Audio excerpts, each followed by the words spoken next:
We're just gonna start with the questions, and I mean, and go until we finally answer them. So Yeah, I was gonna say maybe this time we actually don't start yeah, with the we're gonna questions. start with the questions, just like we're starting right now live.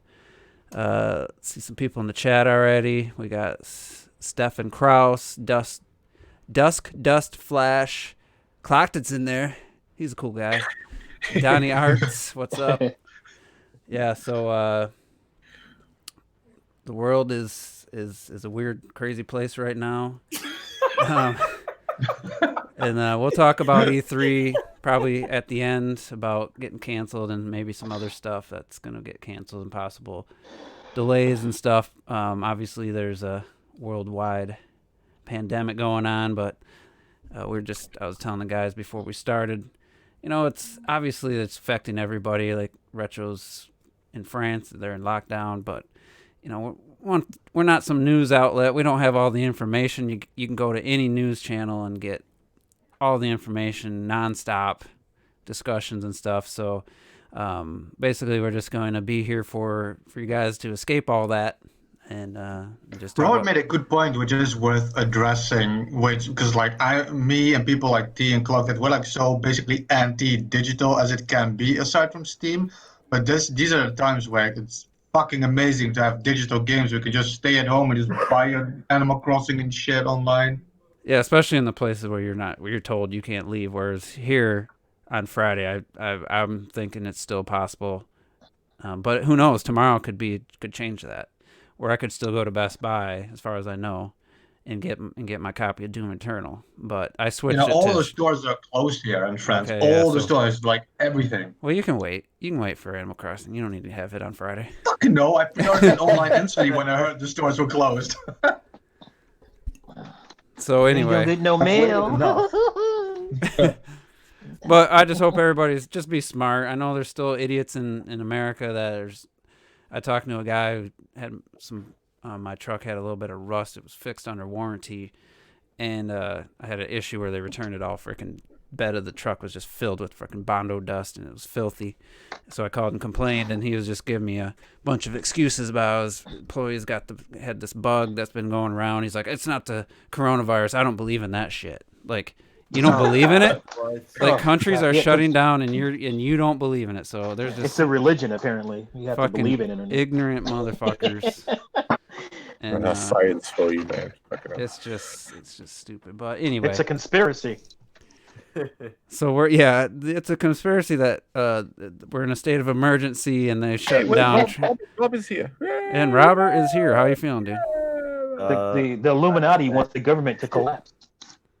I Sorry, mean, hey, I'm someone that may have the corona. You know? How you doing? Straight up. I love how you say it and then How long you laugh been? and shit. How long you been under the he's weather? 20 years old. He knows okay. What? How long you been under the weather? Since Friday. Yeah, Friday. What do you have? What are your symptoms? So my symptoms was essentially everything other than the fever. But last night I was like, I didn't check the temperature, which I should have, but I was like, crazily sweaty, and my mom was like, "Yo, what the fuck? You got a fever right now? What's going on?" And so, no, I mean, again, they won't let me test just because I'm young, so they really only want to test for extreme cases. You know what I mean? Yeah.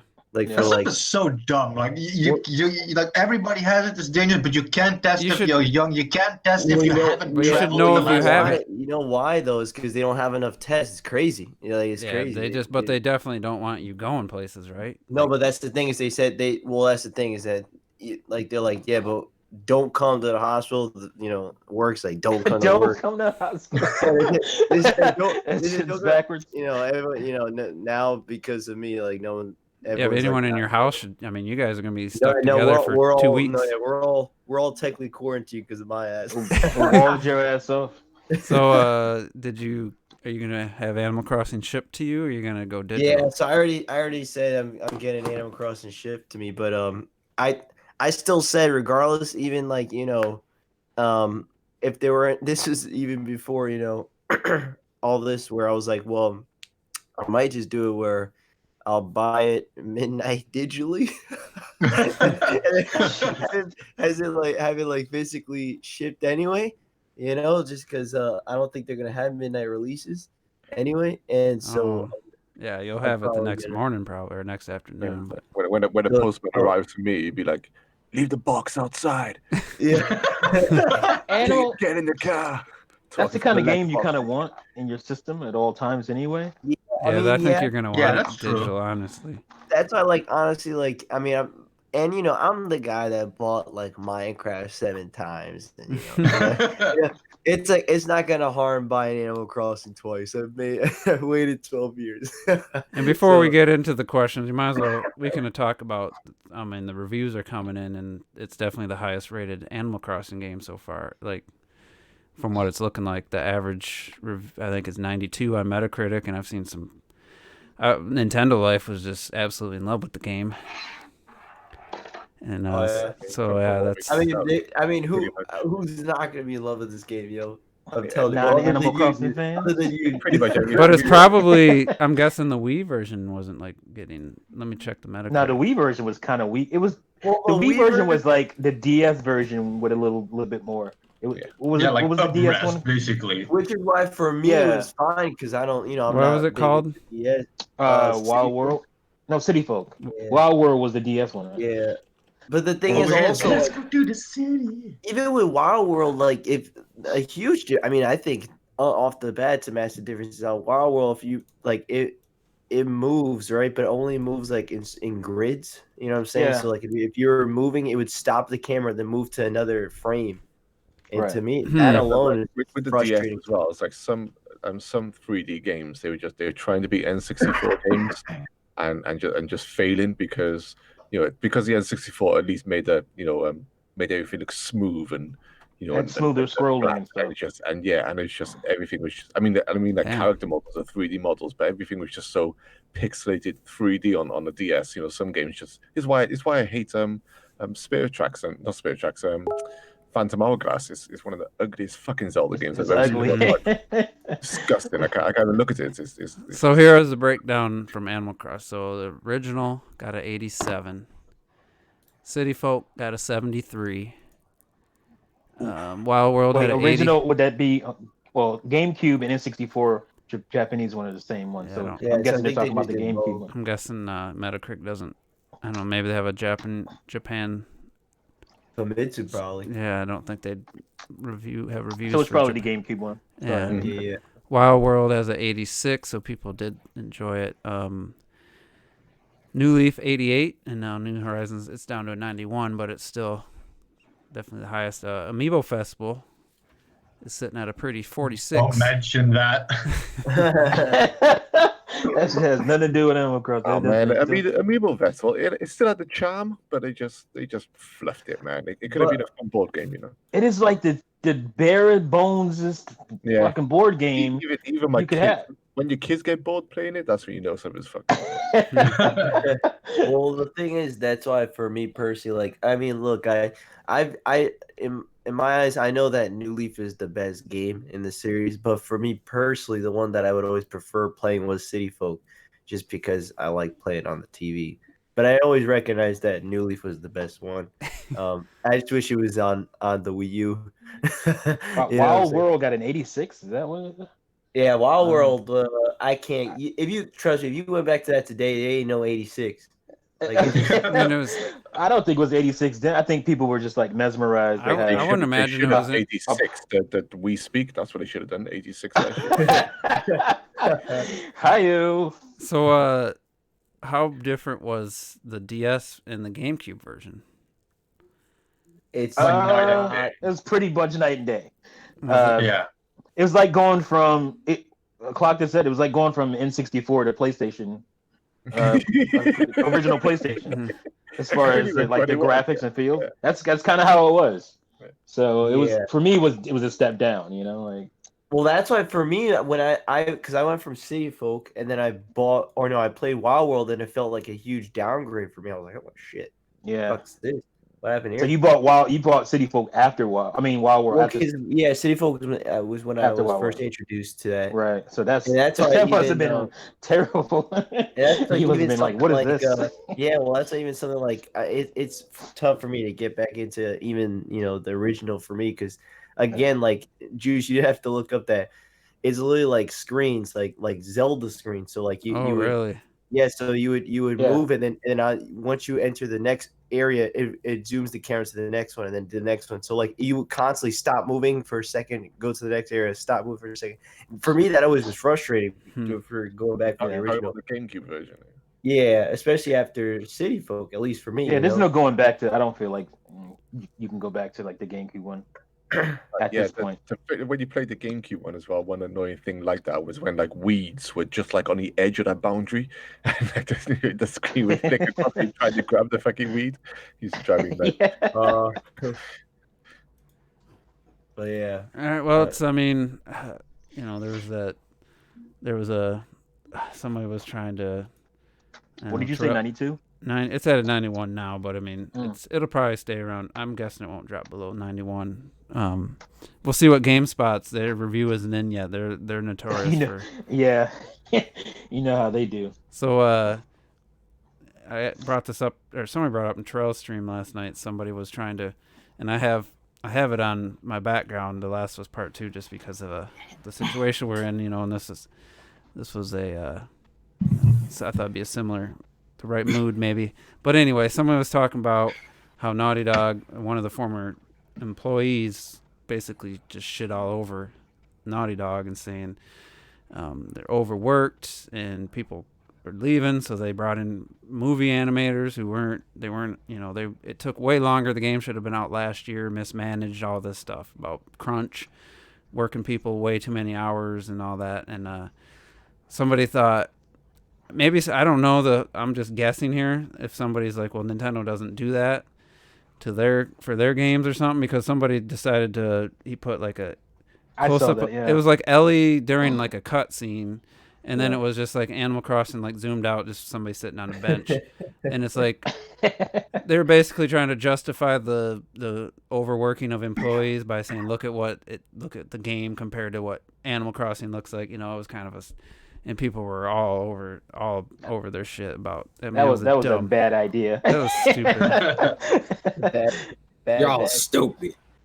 But I mean, Animal Crossing could have actually, for all you know, could have taken more total man hours. There's no. Yeah, you don't know that. Equating just realistic visuals versus because Animal Crossing has a lot more going on. It's more of a dynamic world, and especially all the customization you can do now and shape the island and stuff. And it's like there's a lot of I don't know the word. There's a lot of stuff gameplay elements, and there's a lot of stuff going on. A lot of God, I can't think of the term. I don't think it's even that because The Last of Us, it will have a lot going on, but I think it's just the the audacity, the sense that people will look at once again a cartoon-like game and say it's already inferior compared to it's that PlayStation fanboy mentality, isn't it?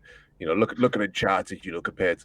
It happened with Horizon Zero Dawn. Look at Horizon Zero Dawn compared to Breath of the Wild. Yeah. It's night and day, man. Don't fucking compare that shit. Then so does a video, shows the gameplay, and it just you're just like, okay. Well, I think the game's just the dumbest part isn't even the fact that they're comparing Last of Us to Animal Crossing. The dumbest part is when people assume that if you overwork people, you get this game, and that you wouldn't get the exact same game if you just gave people more time.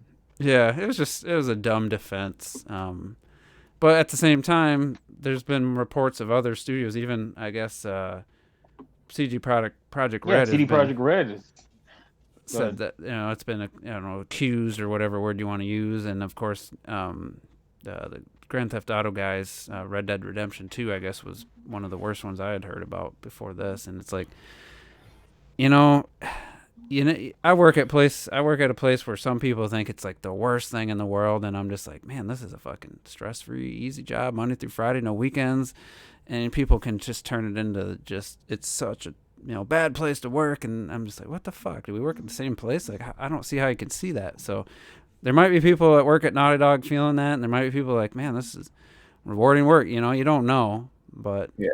I mean, I do believe they're. The guys at CD Projekt Red. I think they admitted to crunching, but they said they wanted to get the game done, and and most of the staff were willing to pump those extra hours to get it done. They all said to their families, listen, we want to get this game done. I'm gonna be working crazy fucking hours. You okay with that? Yeah, it's fine. Get on with it. People, there'll be people in the companies who want to dedicate themselves to these projects. I mean, this is what games are about, right? You're trying to create, your product here, and get it out in a reasonable fashion for whatever your time period that you're pushing for.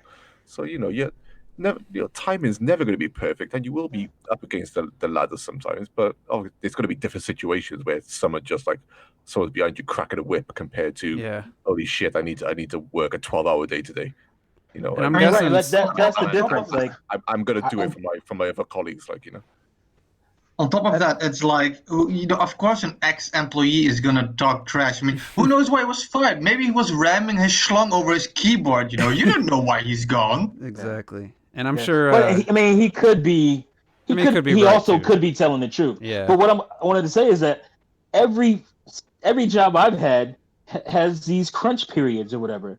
And some people can't handle them, and some people, like myself, thrive in crunch. Like I get excited about crunch because I'm the type of person that works well in that. But I know there's people that want to hang themselves when crunch time comes around. Well, look at what Sakurai had put himself through to get Smash 4 to get 2 games out, 3DS and the Wii U version in such a short span, and almost ruined his hands. Like he couldn't play. I remember hearing, and I'm sure that. There's other people working way more, but it is what it is.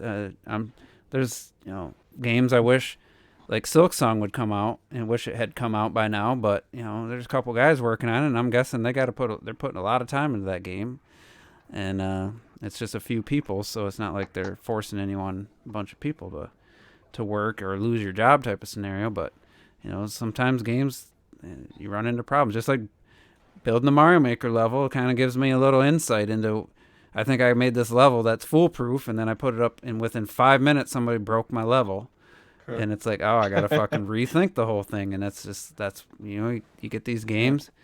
You didn't even code that shit. You just got the assets. So I mean, there's a lot going on. There's a lot of systems in play, especially Animal Crossing. So either way, we got to get to these questions. We've been struggling to get to all the questions the last few weeks because we start talking and conversation happens, and then next thing you know we got 20 minutes left. So but we got some good questions here, and one's gonna be, I said last week, at least one of them is gonna lead into probably quite the discussion. So we'll start with Deku Tree. He asked, why are mobile games less valued than games on handhelds and consoles? And he quoted somebody talking about how if you bring a mobile game that's free to play, then they want to charge money once it comes to consoles, type of thing. I just look at the gameplay. Like, if you just see some, what was that? Gears mobile game? Was it Gears? Or no, it was the Ubisoft one. I don't remember what it was called. I know Terrell was during your stream. They showed this cutscene, and then all of a sudden they show the actual game, and it's like this way zoomed down, top view, just simplistic looking bullshit.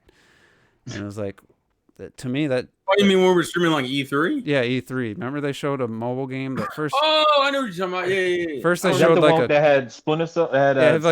First they had like a cutscene, and you're like, is this the game? And then they show the top down view, and it's just the most simplistic, fucking basic looking game. When they actually showed what the game looked like on your phone screen.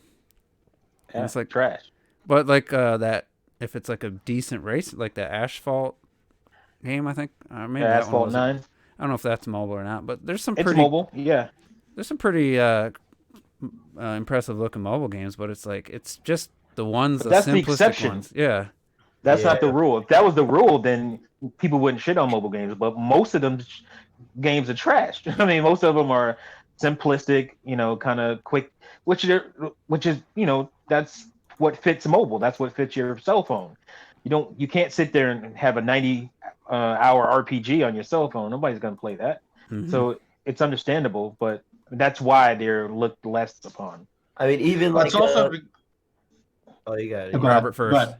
Oh, because I was just Yeah. gonna say, even like the mobiles for actual official games, like the Call of Duty mobile, you don't shoot, you aim and you automatically shoot. Like it's always the shallower, the lesser, Right. And the version. Animal Crossing mobile game didn't have very good of score on. That was on Metacritic too. It was like a 70 or something.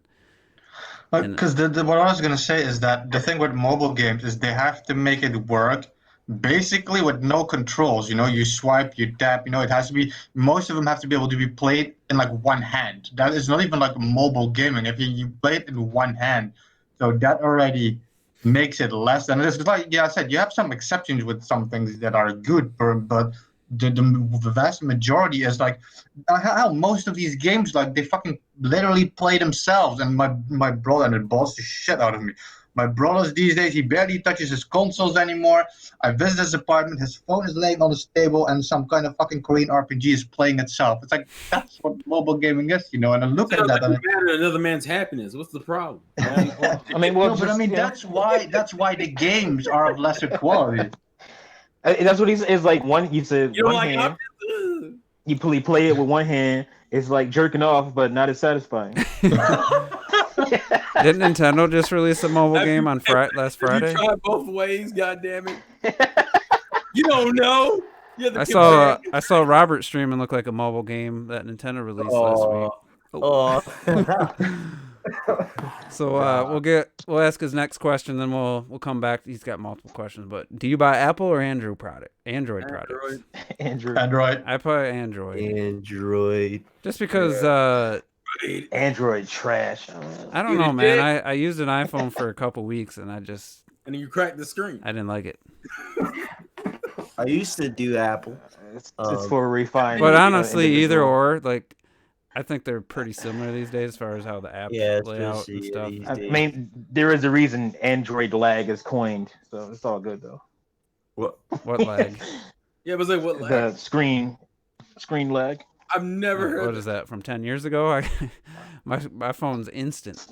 All right, type it in and see what comes up in Google and tell me if you think. I'm sure there was in the beginning. You know what? Fuck it. I mean, my phone's got let's see, twice the RAM of the Switch. It's got 8 gigs. It's a gaming phone. I don't use it for gaming, and the thing's fucking snappy. I mean, it's fast. Well, you will think it's fast when you're. And my brother's, I had an iPhone 7 for a couple weeks, and it was a 7. It wasn't the new one, but the iPhone 7 couldn't even hold a candle to my Droid Turbo from like 5 years ago screen. It wasn't even close. We're only gonna go in circles with this conversation. Catching up. The OLED screen on my Droid Turbo has 0 milliseconds lag. It's like instant. We're just gonna go in circles. But we'll agree. I'm the minority here, so yeah. But it's just pointless. Using the race card again. All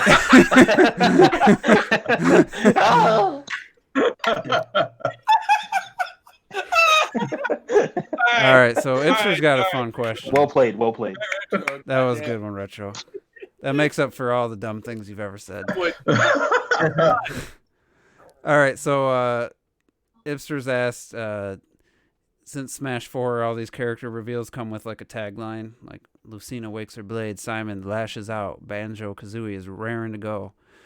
So he's got some possible characters, and we got to come up with taglines for him. So the first one is Travis Touchdown. Since I never played a No More Heroes game, I'm gonna rely on you guys to see if you can come up with one. Travis touches down. Boo! You couldn't be consistent. I mean, that's pretty easy. Yeah, I was gonna say you still got Travis Strikes Again, which was the name of. Oh God, I hope they don't use that one. Yeah, I know exactly. Travis Touchdown strokes his sword, ready for action or something. Whoa! Strokes his sword. Isn't that what he has to do to charge it? I know what you're talking about. You're talking about the Wii motion he had to do. He doesn't stroke the sword. I don't know. He doesn't stroke it. What would you describe it? I mean, it's literally like he shakes it. Shakes it. Yeah, he shakes it. It's like a shake weight. Yeah. It's sword is pretty much. What's going on? It's pretty much a lightsaber. He waggles his beam. Would it be a good idea? Waggles his beam. So Lara Croft. I mean, these Bounces in. No, she don't bounce in anymore, so you can't use that no, type of no shit. bouncing there. Lara Raise Your Tomb. That's what you mean.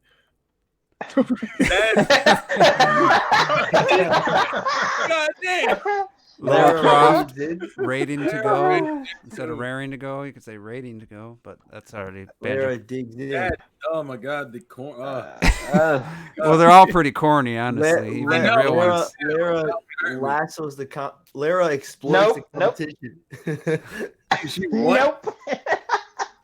She doesn't exploit anymore. They don't exploit Laura anymore. no, explores the competition. Oh, they explores the.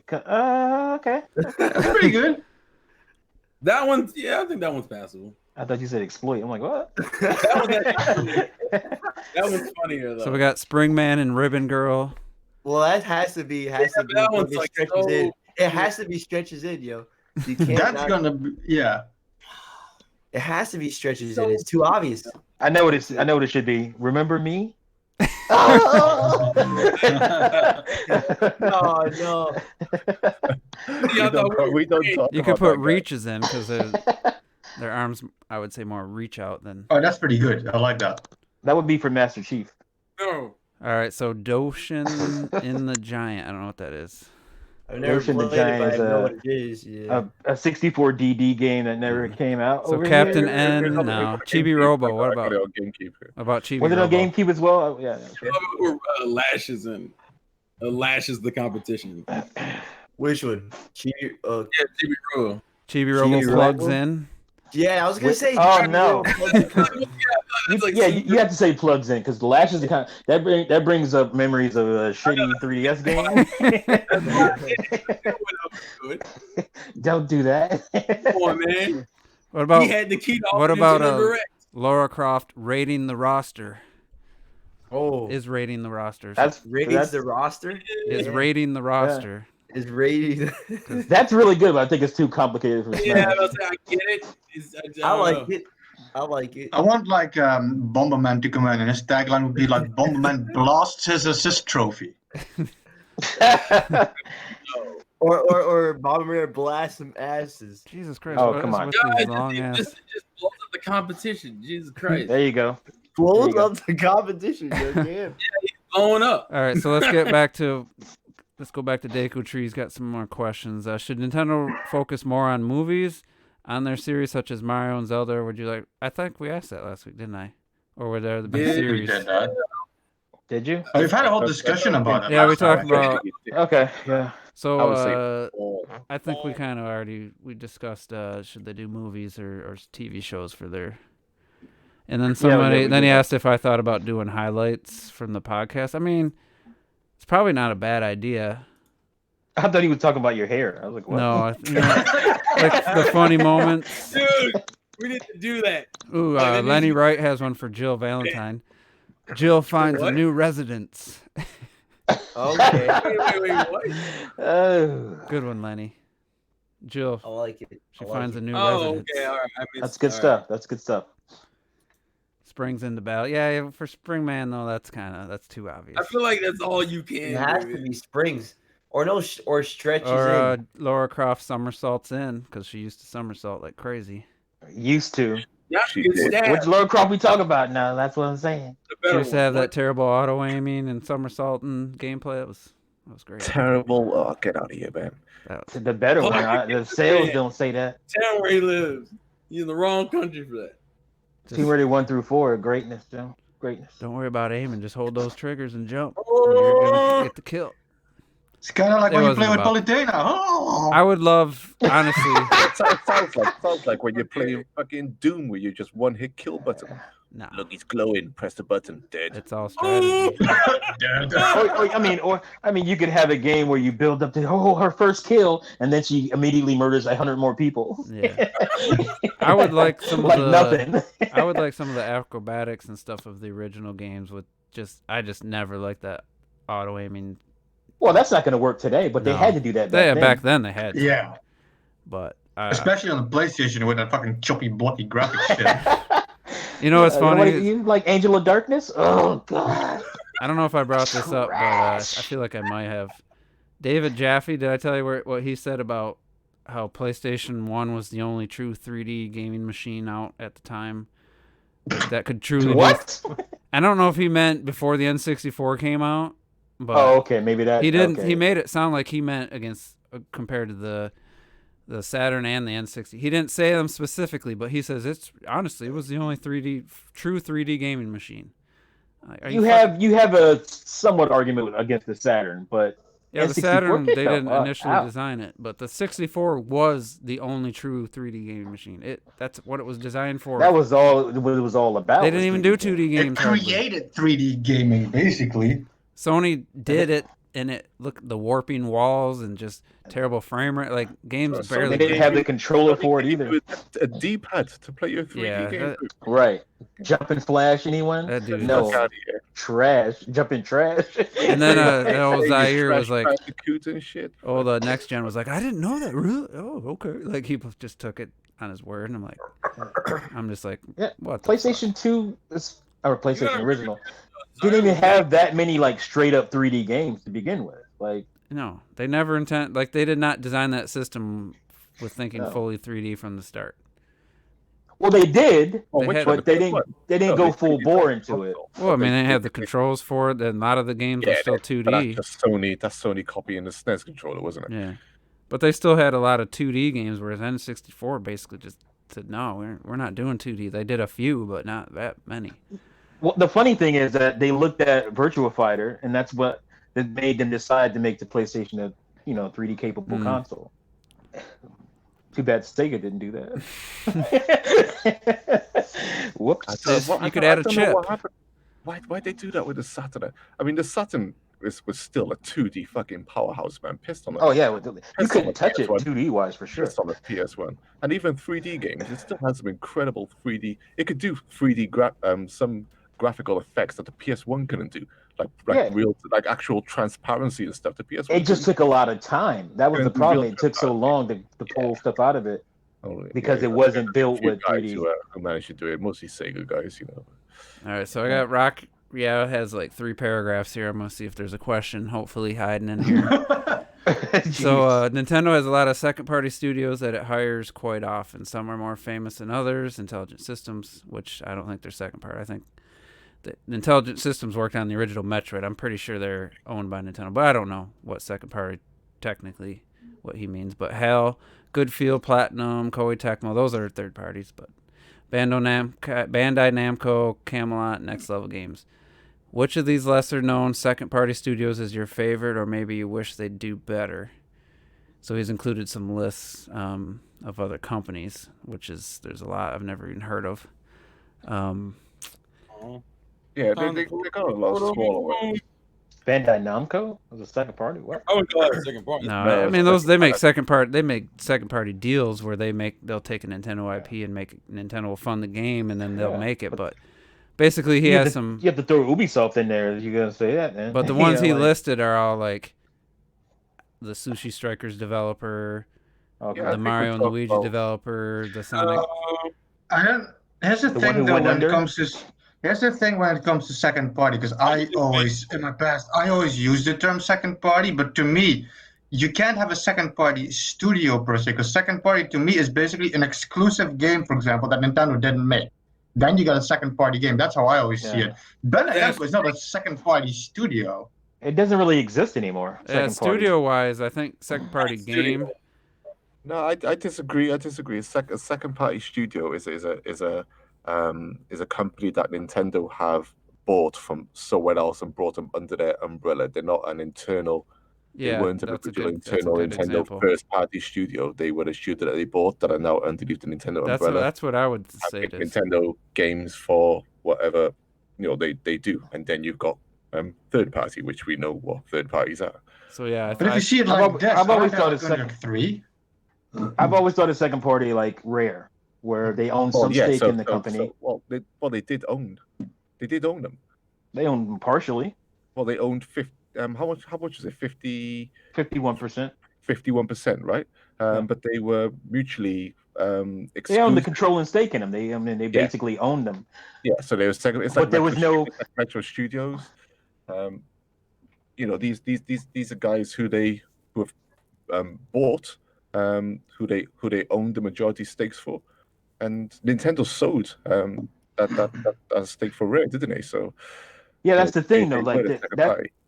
to me, a second party is a company that's in danger of, or not in danger of, but could be sold off or could go independent or whatever. I don't Yeah. feel like, I Exactly. don't think Retro Studios fits that at all. So, but the Nintendo ones he owns them outright. listed, I mean, I would guess are just. Or even I don't know Monolith enough Soft. about these companies. I'm guessing they're just I'm gonna just companies that make Nintendo has make games for them that are Mhm. not owned. Because like Well- Grezzo is, I'm guessing. Grezzo, yeah. Can I they? don't think they're not owned by Nintendo. Do they are exist anymore? Let's just forget the second party aspect and just say Retro. Well, I'm just saying if we're picking from the group of games he mentioned, I'll say Vanpool right off the top because they have the Dylan franchise, which I think is such an underrepresented franchise because it was on the 3DS, and the last Super game under. came out in 2018, and it was like the fuck, why did you put that out so late? It'd be nice to feel get like- a Switch game. God, man. I wish that fucking Dylan game, the one that came out in 2018, came out on Switch, bro. I feel so bad. For the Right, series. if that's what it should have did. It's a weird fucking series too. It's essentially like an action game and tower defense. Tower defense type, yeah. It's fun, but god damn it, it's just on the wrong system. I mean, Yeah. Grezzo's, they did Luigi's Mansion port, and then they did Link's Awakening. I don't know what else. I've heard Didn't that they name do, a bunch of times, but that's. They did the Zelda ports too from Oh, yeah, the 64, 3D. 3D. Yeah. Oh, there we go. That's right. They done Ever Oasis as well. Yeah, they did Ever Oasis. Never Oasis, right? Yeah. That was the first time I heard of them. Oh, really? Really? Wow. Yeah, I mean that's the first time I had heard of them. I mean, I probably Oh, have seen them playing their games, but I never heard that studio before. That's another game that should have been on Switch. You know, Never Yeah. Oasis. What Ever Oasis? Ever Yeah. Oasis. That was another one that came out too fucking late. Same with Yeah. Samus Returns. It's in the same tier as like Metroid, Samus Returns. So honestly, I mean, most of these companies have only the examples he listed are just some pretty small. They're ports, they're remasters. Like there's, so maybe one of these companies could be the next Intelligent Systems or the next Like next level. I'm thinking Oh, like man. Factor 5. Like Factor 5 would jump to Sony and do, terrible work, but then they come to Nintendo and they cause some games. So Sony Factor killed. 5 doesn't do a Room Factory. yeah, Sony did kill off Factor 5 with that Killed Factor 5 with Leia.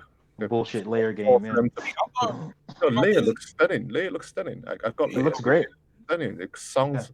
It's all Factor 5 as you could want. Controls like ass though. That's the problem. You're gonna use the controller to control this fucking dragon, and we all know why the Wiimotes fucking work in terms of motion and pointer controls compared to holding a fucking normal controller. You can't Right. build a full game around that shit. I especially- wonder if there's any emulators that have layer where you can actually use a controller.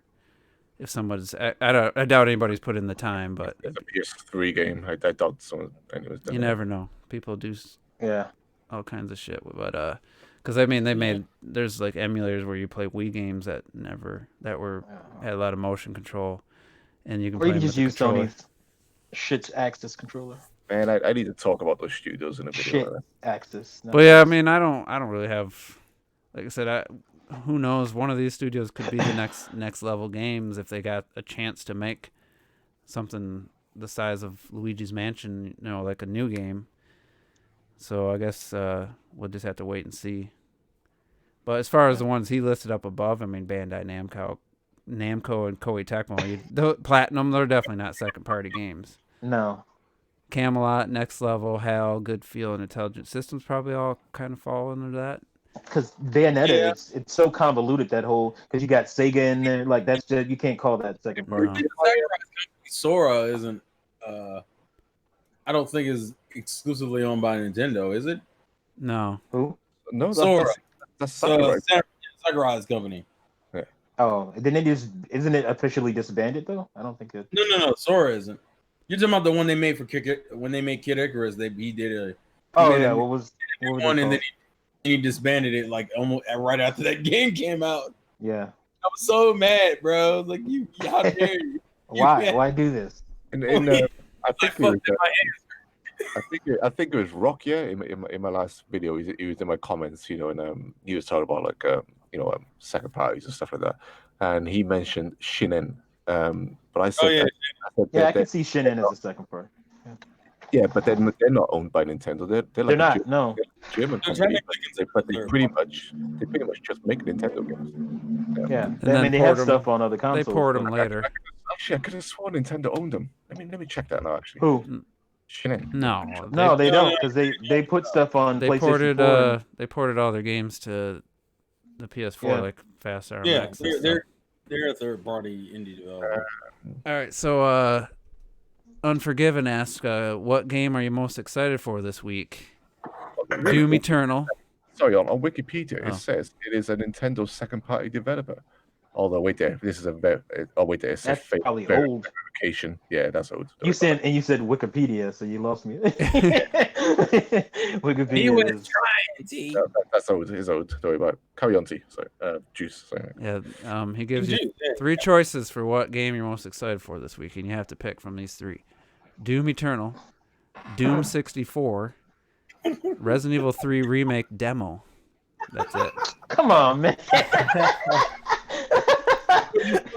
All those are legit like things, but it's still funny to me. You must- Yeah, if you're more Okay, hyped now Well, for he's- a demo, bro, I I'm- don't want to talk. I'm to you. sure, honestly, and then he's got that all in brackets. with I'm a wink. super excited because I didn't know there was a demo coming out, but Yeah, they announced it compared to Doom today. Eternal, it's not even close. But I'm super excited to play the demo, just to hopefully it's so I It comes out on the 19th. It so comes I'll out- know, hopefully get an idea if it's gonna be as along the same I bet quality as you 2. Doom 64 is better than Doom Eternal. What? Not even close. What? Ooh, get that man! Get Get him! him! Oh, I can explain. The 64. And you, Brit, you had the best version of the game. So I love Doom 64. It's good. That's great. Say you Brits, like Well, I guess I should say you European folk. not anymore. You can say that's a retro, not me. All right, It's just still sore. It's still European though. Lightning wants to know, No, Terrell, why you never try to complete games and you just What do you keep mean? buying new games. what do you mean? I don't know. That's what he asked. Ouch! What's that? What's that about? Sorry about Trying to complete games. I guess he might be referring to the fact that like a while back I bought Crash and Nier, and I haven't beaten Nier, and I've only beaten Crash 1 out of that trilogy. But you Uh, recently beat God of War. Yeah, but see, I think Lightning's also being a dick. That's the other You thing. beat- Also, You he beat might be Luigi's referring- Mansion 3. He might be referring to my Mega Man stream on Saturday where I had kind of a meltdown because fucking Yellow Devil's a piece of shit and I didn't handle it well. Otherwise, eat a dick, Lightning. That's all I'm gonna say to that. I don't have any. God damn. I don't have a responsible All right. retort. Time to get to the big question. And Oh boy. Dave97, just to repeat from last week, I asked it and just want to know if you guys thought we could answer it or save it for this week. So, out of the big 3, which company has the most anti-consumer in current times and throughout their has been the most anti-consumer in current times and throughout their history? Which one is likely to be on a path to being super anti-consumer, like adding loot boxes or releasing unfinished games, price gouging, knowing, selling faulty tech, etc. So I've been thinking about this all week. I actually did some research on because I know somebody said the Red Ring of Death, and we just got to lay some ground rules on what technically is anti-consumer. And there was Mhm. they didn't find any findings saying, and people that don't work for Microsoft anymore, no one's ever said that they knew about it and released it intentionally or knowing that there was an issue with their hardware. So, and it cost them $2 billion to warranty all those. So I know it sucked, but it sucked for Microsoft and probably almost put their gaming division out of business, under. I don't think it was anti-consumer because they did they did repair them and it cost them tons of money, but I do think they knew. because they just really wanted to beat Sony to market. I think Yeah. that was the main reason that they pushed that thing out. And I'll say the If you same look up thing the about. open it up and look at it. It is shoddily put together. That X clamp shit is trash. Like, And it I was will never a say, good I idea. think both the Red Ring of Death, the way it started, the way it continued, the way it was handled, and in the end with the reimbursements and kind of shit, I think that is the exact same way as Nintendo handles the Joy-Cons. except for Nintendo had to get Yeah. sued to fix the joy to. And there's still places where they don't. Yeah, but Fix if it for Xbox free. wouldn't have fixed it, they also would have gotten sued over that Yeah, shit. You but know, they did it. Nintendo is fixing it, and they are reimbursing it now. I just mean they released a product. You obviously had to know, considering the only reason the 360 sold so much is because 90% of people bought fucking 3 of them. No, I mean, if like I was saying, you can't count the Joy-Cons either unless someday something comes out where somebody admits, yeah, we knew they didn't have that there was a problem with the quality. That's when But it. I can't look at the stick, and how do you not know it's gonna wear out, and those I mean, flakes are gonna be flaking the around? circle- Like, it just doesn't make sense to me. The That circle pad on company- the 3DS didn't really. I mean, it wore out under extreme cases, but that thing looks way. No, I'm talking junkier. about the actual You know how they break down. You know what the reason you have Joy-Con drift is, right? The little things shard off inside the controller, inside the housing, Mhm. and so you have these little shards floating around in there, and so you get these, you get these responses from those little shards bouncing around inside that housing, and that's why. Ground rules, or Yeah, I'm just saying, like, unless you know that they knew. I mean, you can say you. I just feel don't they understand knew, how they don't know that making hardware as long as they've made it like that.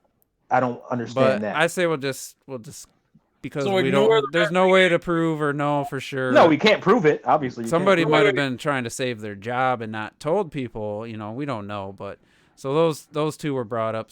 So I thought we'd. So ignore both. The best example, honestly, Square Enix. Square Enix.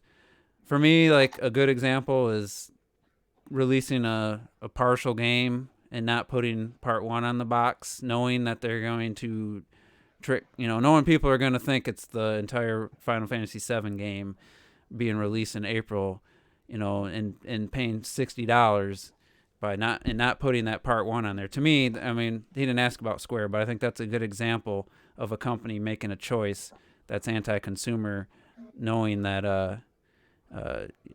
people are not going to know that way because the box doesn't say it unless they're like us and they follow all the gaming news and stuff. There's people going to see that in the stores and are going to buy it thinking they're getting the whole Final Fantasy VII game. To me, that's unquestionably anti-consumer. So We can just start off by naming a few of those things. That's to why I start just have wanted the to- conversation going. Anything The obvious one we've been talking about a lot always, is the Donkey Kong Country shit that Nintendo did. Like, that is not normal. what do you mean? Wait, what do you mean? The Donkey Kong Country, where they port it over, and You're then talking make about charge it Donkey more Kong, expensive. Tropical Freeze. Talking about That's not- Tropical Freeze.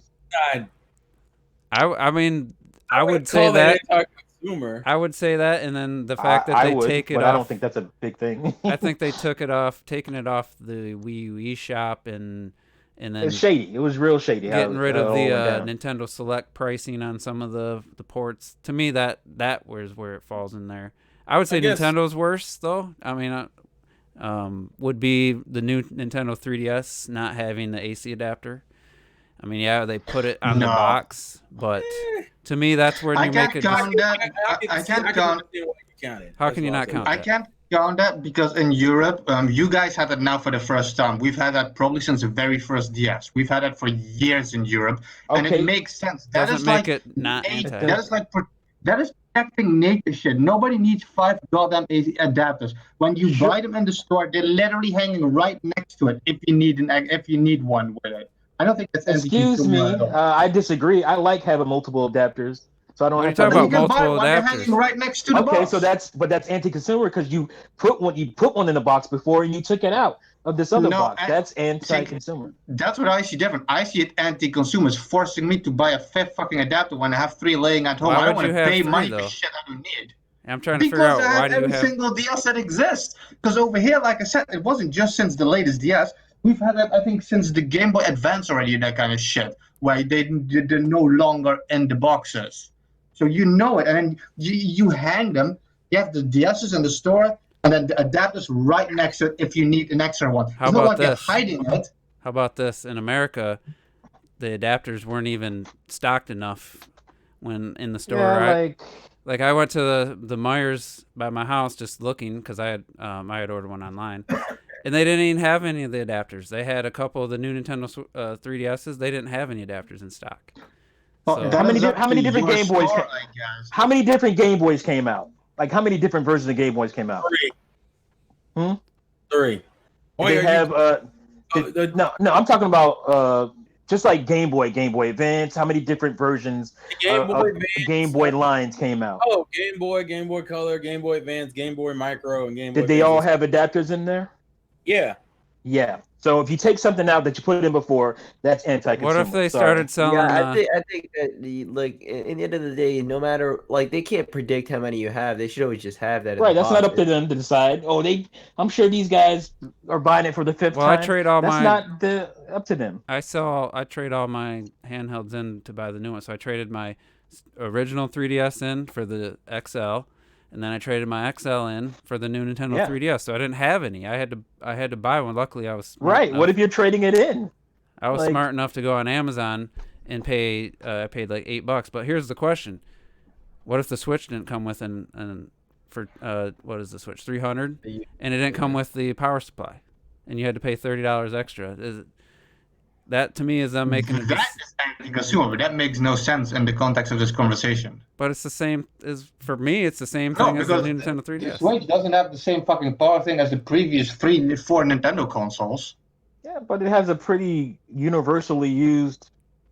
So you could. If this is Pretty USB, is Alright. not exactly though. What do you I would guys? count it. I Let's would get count everyone it. else's take because retro definitely has one. I has will one say take. I would, as far as the AC adapter, I would agree with Juice and T about counting it as anti-consumer, especially if it was something you did before and you just randomly stopped doing and there was no substitute for it. It'd be a different story if they added like a different power supply. Maybe it was a cheaper one, but that's not what they did. They took out your ability to charge it without making so they could get you more money. Now that's the only thing I'm not sure about is how much money it would have cost. But the point is they took out a charging apparatus for a portable system. Like that that's had a rechargeable battery. So imagine buying a cell phone and you have no way to charge it without. Yeah. When you So put I it- get- yeah, but you bought what I'm iPhone saying. 4, 5, 6, and 7, so you don't need one, right? Like, no, Oh, that's what I'm that's saying. not how why it I works.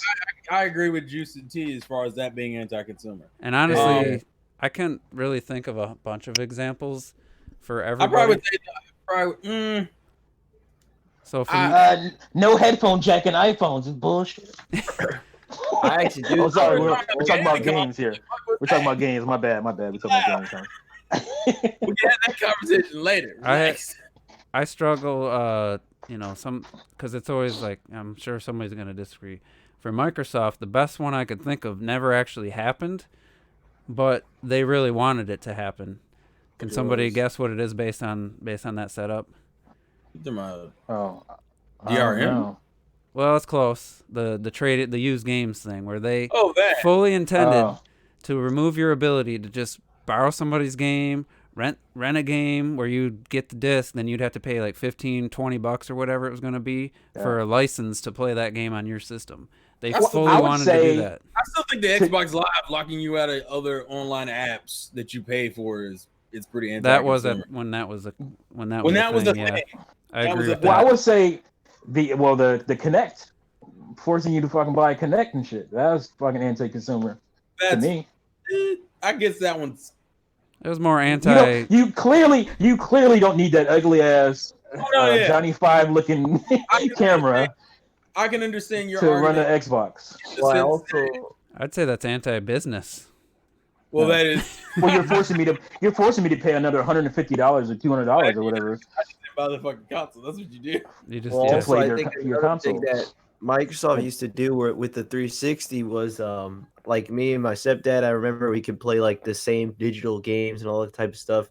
And all of a sudden, I don't know, they updated or something, and you can't do that anymore. Like if you're on the same, Well, they took out game sharing. and now they changed it where like it's like, oh no, now it's like tied to the account, and like, you know, even though it's you're the same household, you can't like use the same game. I was like, the fuck. Really? Yeah, I was Because both. according to somebody that It's hard for me to make that statement because I don't know personally. Because at least that's what I mean. It might be different in a way where if you probably have to do some type of setting or some shit. it's I don't know probably a exactly. family set. Because if PlayStation 4 lets you, apparently somebody who used to be in Discord and used to create all kinds of drama, I didn't fact check him, but he said that him and his brother share PlayStation Plus, and on 2 different systems, and I would be hard to believe that you couldn't. Digital games didn't work if you have multiple users on a system, but I guess I don't know either way. Could have changed during the Xbox One, but when I did it during the 360, they had it, and then just one day it was gone. And I would, yeah, I was would. With everything else they're doing, I'd be shocked if they. If that Well, how about Nintendo charging you for online? That's fucking anti-consumer as far as I'm concerned. I don't listen, regardless if you're paying online, unless you count that for all 3 of them. I think any of them could be Yeah, online. yeah. That, to Any me, of that's an all or nothing situation. You either What, get what, they all getting a strike for that, or none of them. well, get you have a agree. situation where one company came in and said we're charging for day one, and you have a situation where the other 2 companies and we're not charging, and then one PlayStation obviously they faltered and started charging, and but their services is way better, and then you have a system in the Wii U that gave you a lot more features and services, I think, for nothing, and now we're getting nothing, or we're getting worse than that and we're getting charged for it. So that, to We're me, talking that argument. I would say Sony's the worst out of the 3. I would say Sony's the worst for sure. Because but Sony did, for one, Sony did that bullshit where they didn't tell anybody. The PS3, they the PS3 mentioned was, it quickly. I would say the PS3 was the best iteration of it, where you had a free and a paid version, so you had options. The PS4 came out and everyone was all hyped up about we're not doing that DRM bullshit, and in the background you heard, by the way, you're charging. they quickly mentioned that shit. To me, that's the most offensive. At least Nintendo told you. They told you what, a year in advance. Was it? I mean, Oh, they yeah, they said told it. you. It was just whether or not people paid. I don't heard call that anti-consumer versus the other company that decided to sneak it in at the very Well, I'm end. just holding Nintendo to, again, Nintendo's standards. I understand. And from their previous, setup, the reason I don't know why I'm getting less and I'm paying. But I will for say, it. all I'm saying is, if you're gonna strike Nintendo for that, I feel I like think you just got to struck- I strike just- everybody. I just strike PlayStation. I strike them too. I will give Sony, though, part of that blow is softened by the fact if you don't have PlayStation Plus, you still have access to a decent amount of features, including messaging and sending pictures. Like, it's not like you can't do anything. Like when the Switch Online went on, and I couldn't even go into Rocket League and get my season rewards. It wouldn't even sign in to whether or not I played online or not. It wouldn't even sign into the fucking servers. Yeah. I couldn't. Remember when they held out? I couldn't on even do crossplay? offline stuff because of I'll it give wouldn't a even crossplay, connect. let's know. So that, to me at That's least, not Sony has a Nintendo bunch problem, of that's stuff. a Rocket League problem. The fucking PlayStation 3 itself, as for a person who sat outside for a week and they bought that ungodly price PlayStation 3. These guys told me to get another job. The thing is, though, they were losing money on each one sold, even at 600. So it's Yeah, they were. Yeah. it's hard to say that that's totally, that was just. And then, they told me that, and then not too long after, they started taking feature by feature out of that motherfucker. That's true. That is true. Yeah, I'm trying to think of I'm trying to think if I had to be fair about it. if Sony really. I used to think they were. Sony's one of them I type of hated companies them, but I didn't know why. I guess because I can't think of anything that they other Sony than. was always slick with their shit. That was the problem. because they came in and they whooped Nintendo's ass. That's why you hated them. Yeah, they became the cool kid almost out the gate. They became the cool kids, right? And made And Nintendo I know, look like little kid toys.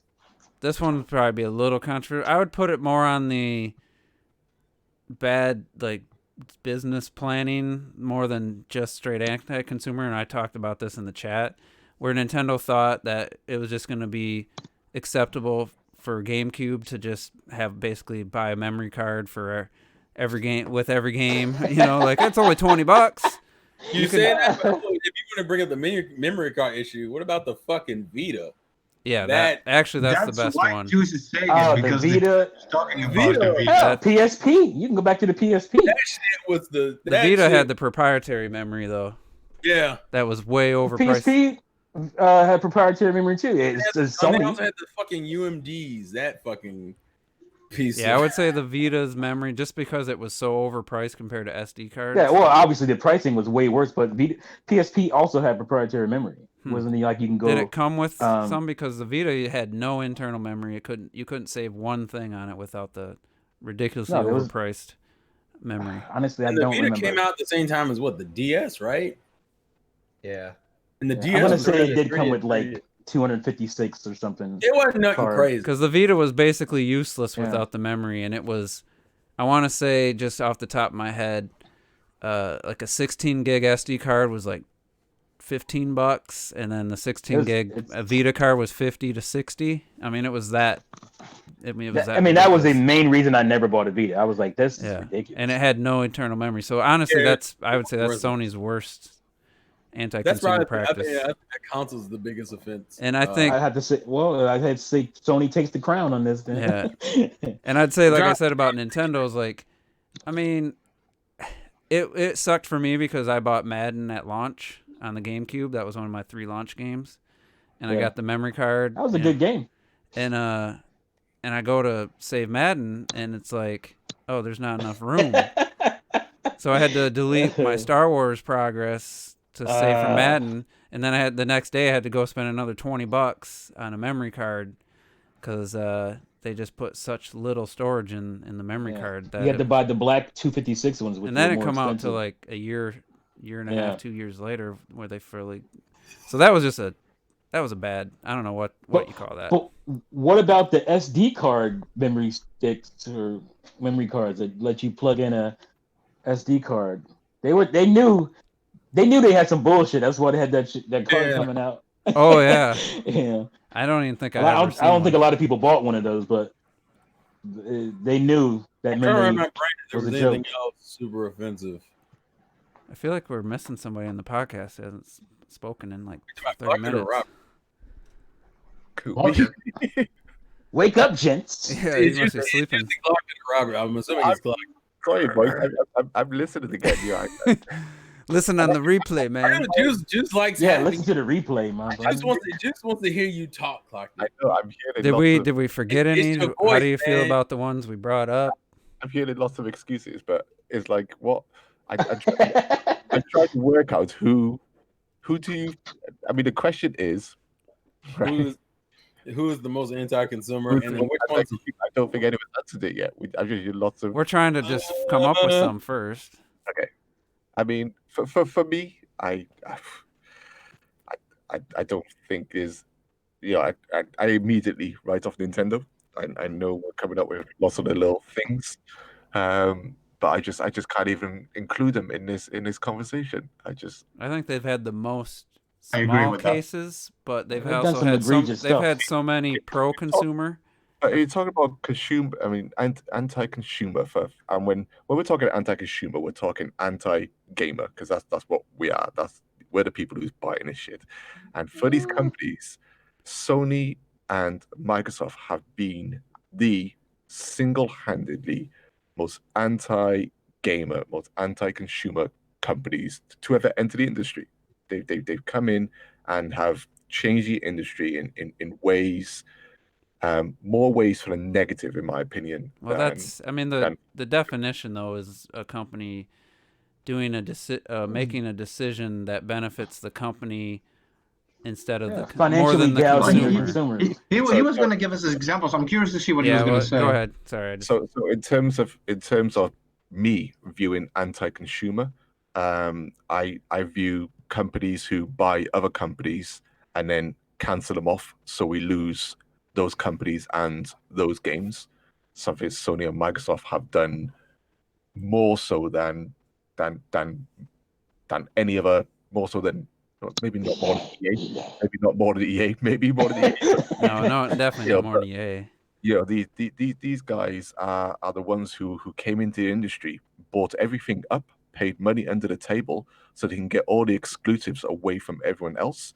And then when those companies weren't making enough money anymore, gone. No, that's true. That's anti-consumer to me on the highest level of it's not working for us. We took it away, and we're taking it away from you.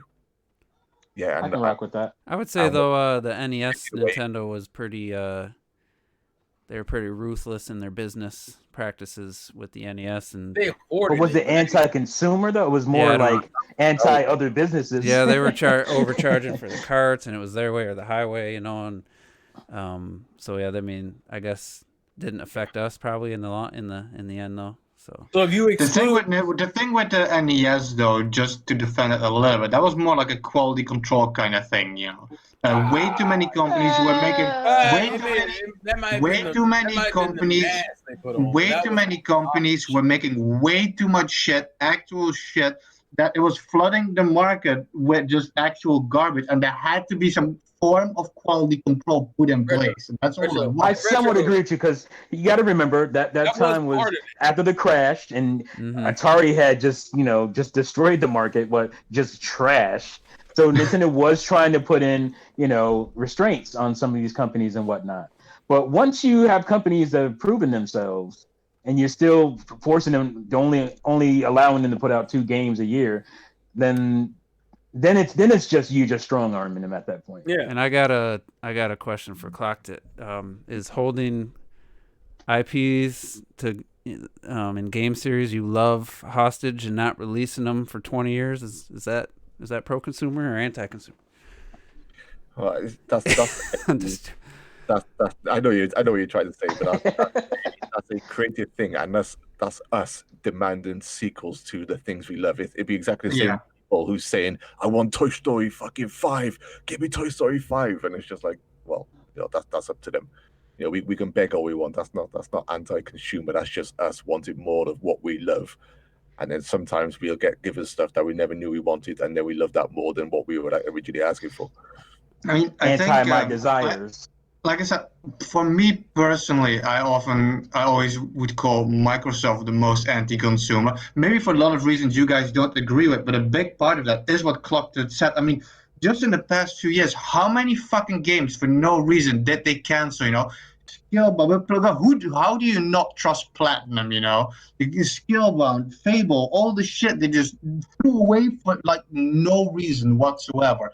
Like the amount of I just want to be fair. studio. I felt that way about Xbox for a long time. So don't.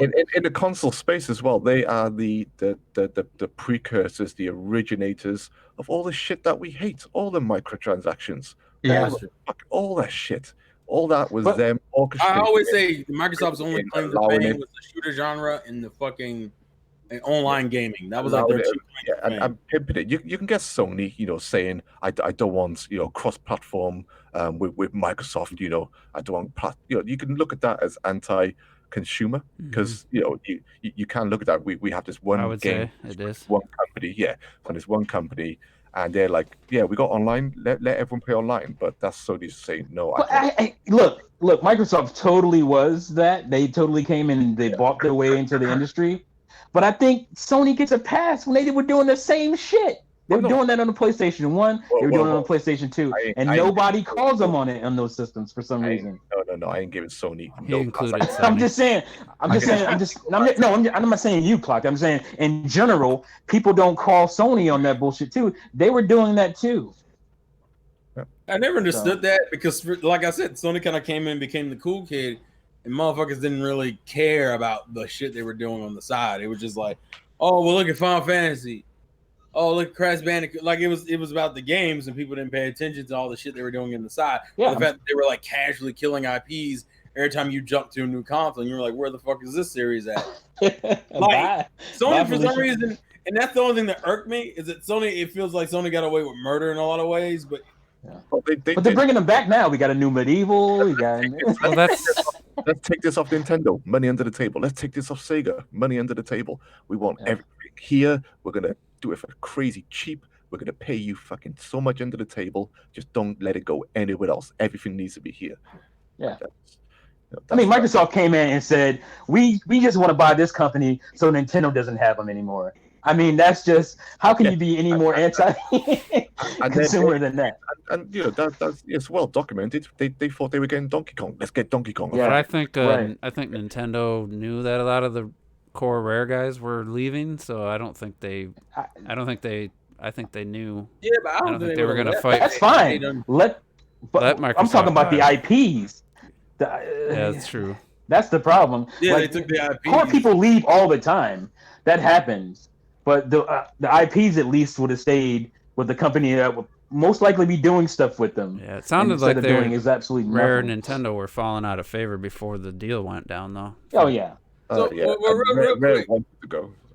I blame it on Star Fox Adventures. But real quick, so Clocker, if you don't include Nintendo in that conversation, then who do you think is worse between the two of them, between Sony and Microsoft? They're both dirty dogs, man. I'd probably go with Microsoft overall. Yeah, I I have to think say that's where I'm at. Microsoft. Dude. I Yeah. have to say Microsoft. Their anti-consumerism is legendary. You you know, have all the small things. I mean, Sony done so much on the PlayStation 3. Would you class them not giving you Dual Shock, even though that was on their controllers anti-consumer? They soon brought that back in. Would you class Sony? What did they? Mind blank. What did they take away from? Oh fuck, I can't remember. What, from the controller? Well, I mean, you could, if you start going No, down they- that they were, territory, then they you could bought say Nintendo took away analog triggers and never Or are you brought talking it about back. are you talking about the backwards That's compatibility true. we That's lost? true. Yeah. What was I thinking of? The backwards compatibility we lost with the PS3's first models, and then the revisions took it out. Yeah, there's other stuff online where you used to be able to share games, and they took that away from you. And what was it? Where's PlayStation Home, huh? you a bitch for that one. I would say the word We for were me. jacking off in that place. We don't talk about that place. For me, like in this era of online gaming that's been going on since mid 2000s, and this isn't a big thing, but along the lines of what you're saying, I just thought of something for Nintendo. The fact that they don't just carry over you don't have an account system that's been carrying over, and you start from scratch. Save files, if it has backwards compatibility, at least the Wii U had your save files would transfer over, but not on any of the handheld game systems that had backwards compatibility. They've never really had a good way to like carry into the next generation. They always just kind of Well, there was nothing to That's carry pretty over. they big. cut the Wii U, umbilical cord. There's nothing to carry Every- over from the Wii Every U. console. Oh yeah. What do you mean? Nintendo Network IDs, all the games that they re-released. I mean, there's. That was a joke. Oh, okay. He's joking, man. So I mean, it's not like it's. It's that dry humor. I don't think it's a huge thing, but the fact that they just keep you're Why starting do that when over. you can resell the games to Well, this people? is what we're screaming about, as gamers, and as those Nintendo players who had these systems, built up these, accounts because they said that's what they were going to do, and they didn't do it. Yeah, your digital, being more vocal than most on that. your virtual console separate- games. Where's all your? How much money did each of us spend on virtual console on the Wii? And where are those games? They're still Hundreds. On, I know. I they're spent just- hundreds on those. They've re-released them two different times now on, and it's like that's probably Nintendo's worst thing is not your purchase, especially these old games that they can just easily. Obviously, the NES, Super NES games on the Switch. Like, why is my purchase of Super Mario World just there? I mean, the games on the Switch. Why do you have to pay for the online to play games you bought? Like that. Even kind on of the stuff. Wii U, they charge you $1 to. Yeah, they charge them extra. We should transfer those games. Well, no, Like, you could still play it in Wii mode. It was just Yeah, convenient having it on the Yeah, Wii I'm not meant to bring it over to Wii U. Is what I'm saying. To actual. on the home screen. Yeah, Yeah. so that's something I'd really love to see them. And then there's the argument that they gave you Miiverse support as well, but it's all. The Lord giveth and taketh away. I guess. But that was only okay. So just to kind of narrow it down, where's everybody's stance on which company of the It's tough. three I probably would stick with Microsoft as my choice. Yeah, it's not tough for me. I'm like Collected, where I feel like everybody does little things, for example, but I don't think you can count that. Like, Yeah, I wouldn't every even count company. that And on the conversation. And personally, like I said, I've always had a disdain for Microsoft. The reason for why I'm everything even we bringing talked this about up already. is because we do have a second part of that question. I you know. silly Dan. But So, the thing is, I don't is know. like, I think that's pretty big though. I buy virtual console games on my 3DS. I buy them on my Wii, and they don't connect. So the separate purchases, and then I bring them over to my on my Wii U, and I have to, if I want to play it in the Wii U screen or whatever. Obviously, you can still use it in Wii mode. But then after that, I'm completely cut off from those games. I can't bring my digital games, and they're the only ones at this point that's like that. And to me, that's pretty big because we're talking about games. That's games. I guess my problem with that is that if the Switch had carried that on, maybe. But the Switch is and I don't think they're not. The Switch set, is going for a different a different style. but So, they're like, not if we even went to set the- up for the Switch successor for that to work. And like, they still don't have like, yeah, you get a new Switch or a Lite or something. I guess you can sign. I don't even know what it's a pain in the what ass. account password I would use, because there's like 3 different Nintendo accounts. There's the store, there's the not Club Nintendo, but what's it called? My Nintendo. And Wait, they use the same login. They're just not good at it. I don't, I think there's a part where they just trashed it, and then there's a part where they're like, yeah, we'll just chat. Clocked it, man. I'm on I want to be with you, and they're just not good with. But they're a 40-year-old gaming company. No, that's not a defense. That's $30 billion. They worth $30 billion. They should have this down at this point. That wasn't me defending them. I'm not saying. I've heard that before, and I'm just saying, like, they can't get it passed because they've been around so long, and It's a pass. They're a $30 billion company. Like, screaming at them every fucking day. It's more of an acknowledgement. I think for me personally, the final straw is like, because we can just move the conversation along. If you know, like, the final straw for me, why Microsoft is so bad, taking into account everything we talked about, and for me, this is anti-consumer. Think about Nintendo, what you will. Think about Sony, what you will. At least for the past few years, like them or not, like the quantity or not, we have had a regular flow of great games. I don't see games coming from Microsoft. I haven't seen games coming from Microsoft in fucking years. And even now they're talking about spec sheet and shit. I still see no games. Backwards compatible. I don't care about backwards compatible. Where are my new games and shit? If Microsoft made 0 games, that's still not anti-consumer. To me, if you don't bring That's anti-business. if you don't, that's why I said to me this is like that. If you don't bring games for me to consume, then that's anti-consumer. There's nothing for me to consume. And I will say, in the last few years, who's been better than Microsoft as far as consumerism goes? I can't see anybody right now. So they've been terrible for a very long time. But if you're looking at modern times currently, they've been one of the best, if not the best, as far as consumers go. As far as getting you features. Okay, I understand that. I literally just said. But the second part of the question, for so long. I know. I'd say Microsoft's the least likely to go down a path of being super anti-consumer, because they are down a path of being the most pro-consumer right now. So the question is between Sony and Nintendo, then, realistically. I mean, Sony. I'm worried because as far as right now. Yeah. As far as right now. History. For the second half of the question, Microsoft is by far on the right track. Yeah, and I'm worried for both Sony and Nintendo, because Sony dominated, and yeah, they had some really high rated games, but like we point out, they didn't have a whole lot of games this generation in the 7 years. Nintendo's obviously had more, but I still think they, some of the quality's been hit or miss for me. But I'm seeing. What's working right now on the Switch has me. I'm most worried about Nintendo seeing the dollar signs. I'm not saying they will, but I'm just some of the things that the games that are selling, the ports, Trell. I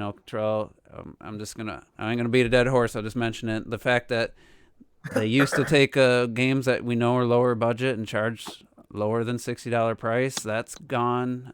Especially the last release that put out, in my opinion, is that.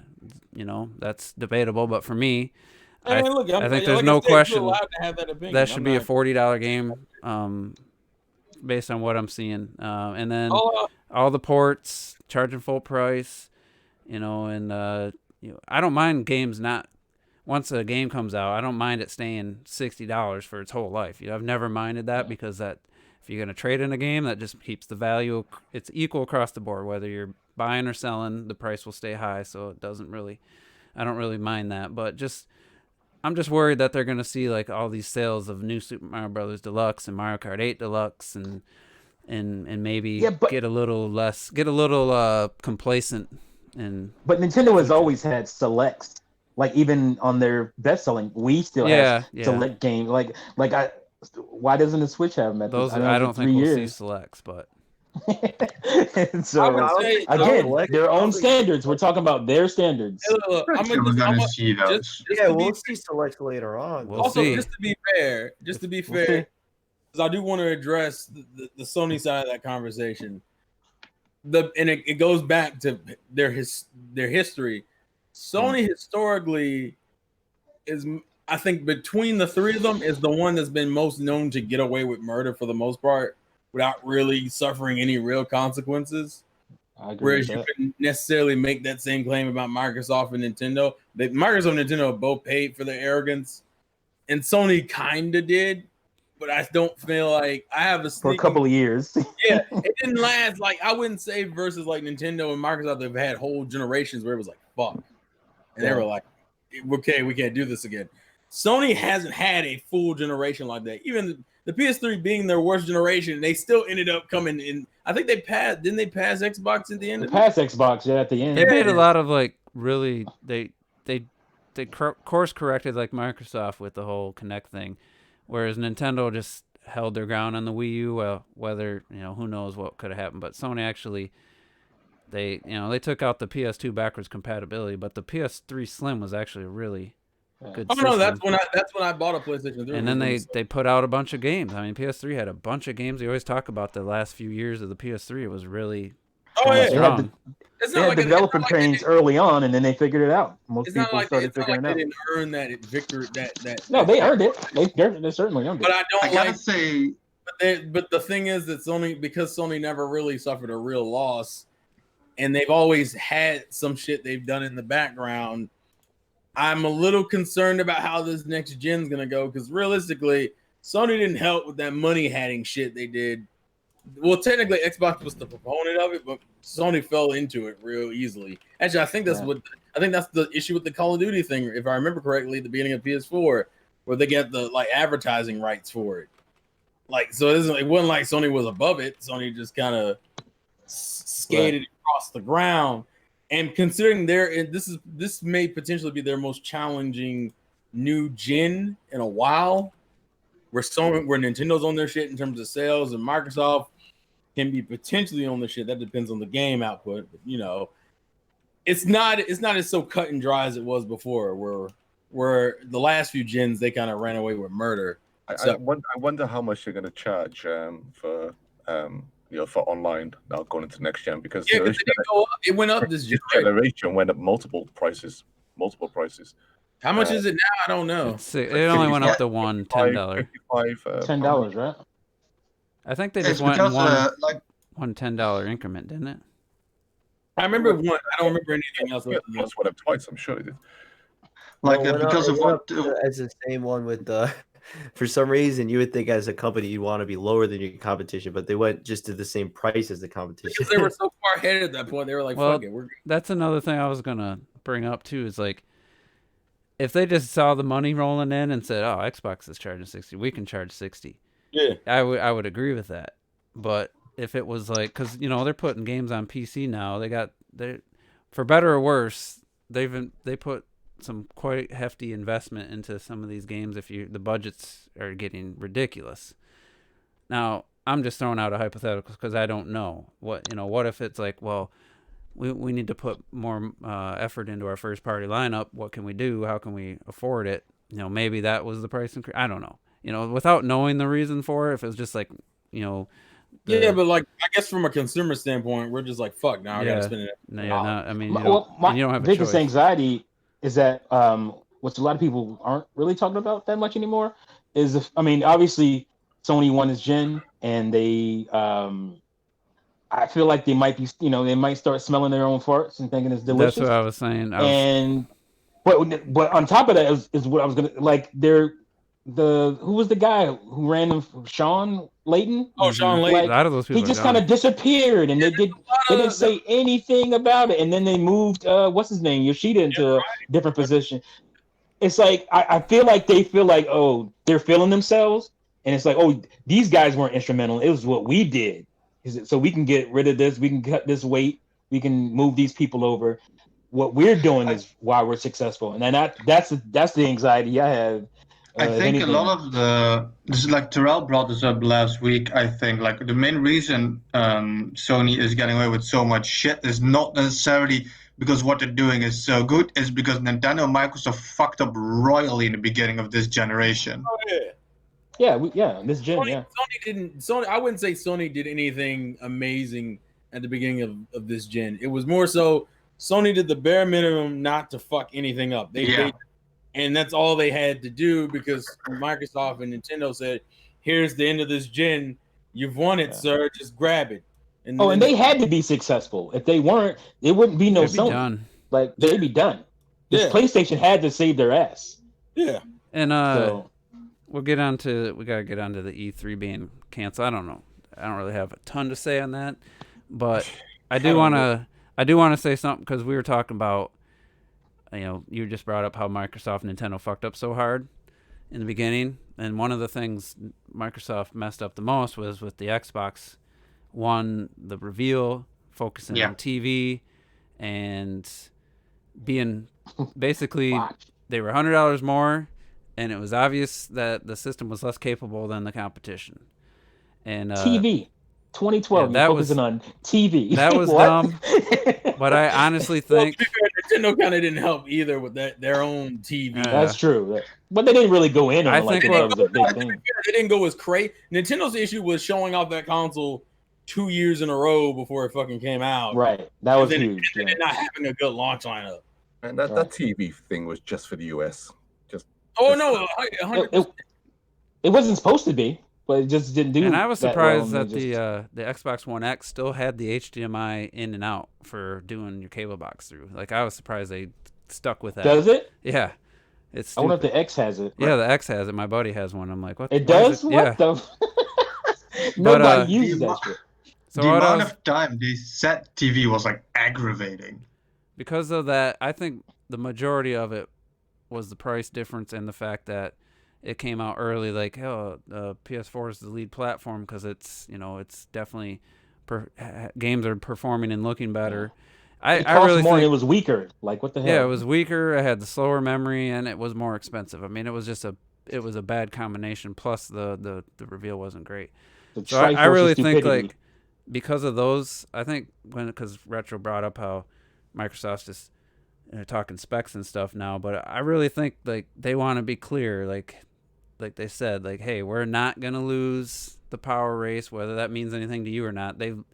That really was a factor, and they're not revealing the price. I really think that it's gonna be the same as the PS5, no matter how much more powerful one is over the other. They're gonna make sure they're at least the same price, and I just really think they licked their wounds, and we'll see. The future will tell, but I really feel like it was that failure of the Xbox One that's going to lead to some really pro-consumer stuff. If the Xbox One hadn't failed, I don't think we'd be in this. I don't think they'd be in this situation where they're doing all this super pro-friendly or consumer-friendly stuff. But I just think that the way they're rolling out this system is very specific for a specific reason, and they're trying to cover like every avenue of I think E3, which kind of got canceled, which we're about to talk about.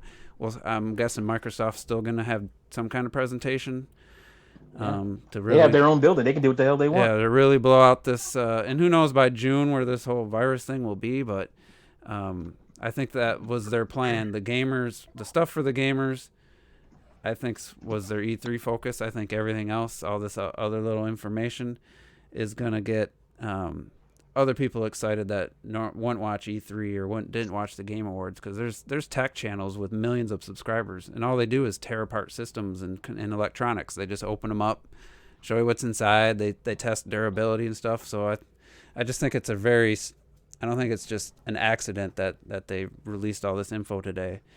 Did you see the DF or not DF retro, but the DF thing where they teared it down and put it together? I thought that was cool. As a guy, that was super interesting to me. Like, I don't even care about that stuff, and it's like, yeah. Oh, like here's all the components, you can actually put it together. Its size is literally 2 GameCube stacked on top of yeah, it. 2 GameCube stacks. That's kind of So- funny to me. We'll see how it all pans out, and if the games aren't there in the press, it's, for one thing, almost guaranteed to be, if you're going to play third-party games. 99% of them going to be there. So I think you ain't got to worry about that. But anyway, About Xbox? yeah, as far as third-party games, I don't know. When you say third party, like, I wonder if the Japanese support's even going to come back. That's a huge chunk of the third party. maybe it won't. I don't know. We'll find out. I Is it a huge chunk, think though? I still think you're gonna get your Resident Evils, your Devil May Cries. I don't think there's any question. But we'll see.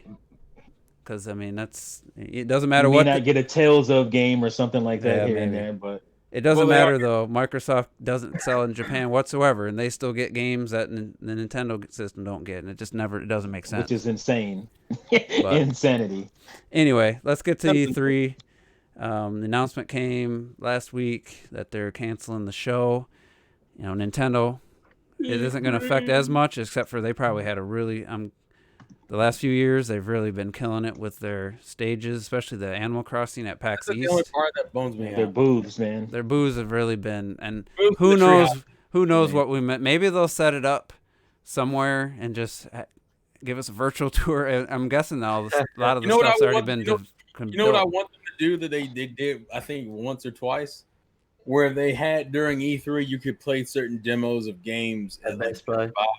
That was the last. Yeah, That shit's just cool to me. Let us just play them at home. Let us download the demo for Yeah, 24 hours in or all something. reality, yeah. It should How about be just that. do Space World just one more time? Just do your own show. I think you want it. You want it. I need Space World in my veins. Well, Miss So, Space- But if But, you get I it, have, like, like, that needs to be a hell of an event to well, yeah. One of my stores over here in France, like a pretty big game store here, they're like, because you guys talk about GameStop and shit, like they're so anti-consumer and shit. Like you can play, for example, a demo of a game like Animal Crossing if you pay them $20, and they advertise the this shit. store? I got, That sounds like some shady shit. oh, the new Pokemon's coming out. You can like play it, test it in the store for $20. It's always $20 for every game they do that. It is so fucking bullshit. I think Who I'm going. pays $20 for that? That's what I want to know. I know. That can't be right. That's That a can't- third of a That cost of sounds the game. illegal. I know. Trust me. But anyway, let's get back to Wait, how long E3. can I play the game for? Is my question. So, I don't know. who do you? Oh, Obviously, this isn't going to affect Nintendo as much, other than their awesome booth Or and Sony. Sony wasn't going to be there. So Microsoft was doing. Treehouse stuff. They got a new console coming out. I'm guessing they had some big plans, so I'd be curious to see how that affects them. But what about like some of the third parties? I mean, we get a lot of hands-on gameplay from a lot of these games at E3. I know they can still do it. Just on. I would say like for the Nintendos and the Microsofts, it'll affect them less. But for like, just throw out a name like Ninja Theory has a YouTube channel. And if they put out something for, let's say, Hellblade 2, maybe during the E3 time, it might have a chance to grab views. But if it's not going to be on GameSpot or GameStop, IGN's, maybe they'll pick it up, maybe they won't. But they won't have all this coverage that maybe they would have. So maybe games like that, some smaller games, won't get any shine that maybe would have. So I don't know. I think it's I was overall. gonna say like Devolver Digital or something.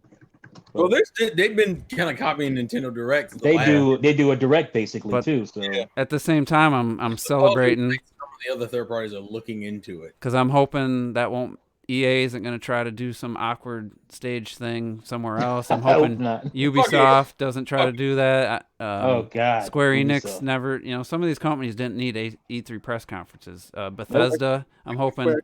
I kind of disagree a bit. in terms of where we say like Nintendo and all these guys, don't need E3. I think we forget about the stage that E3 is, and what E3 originally was and still is, which is an industry show.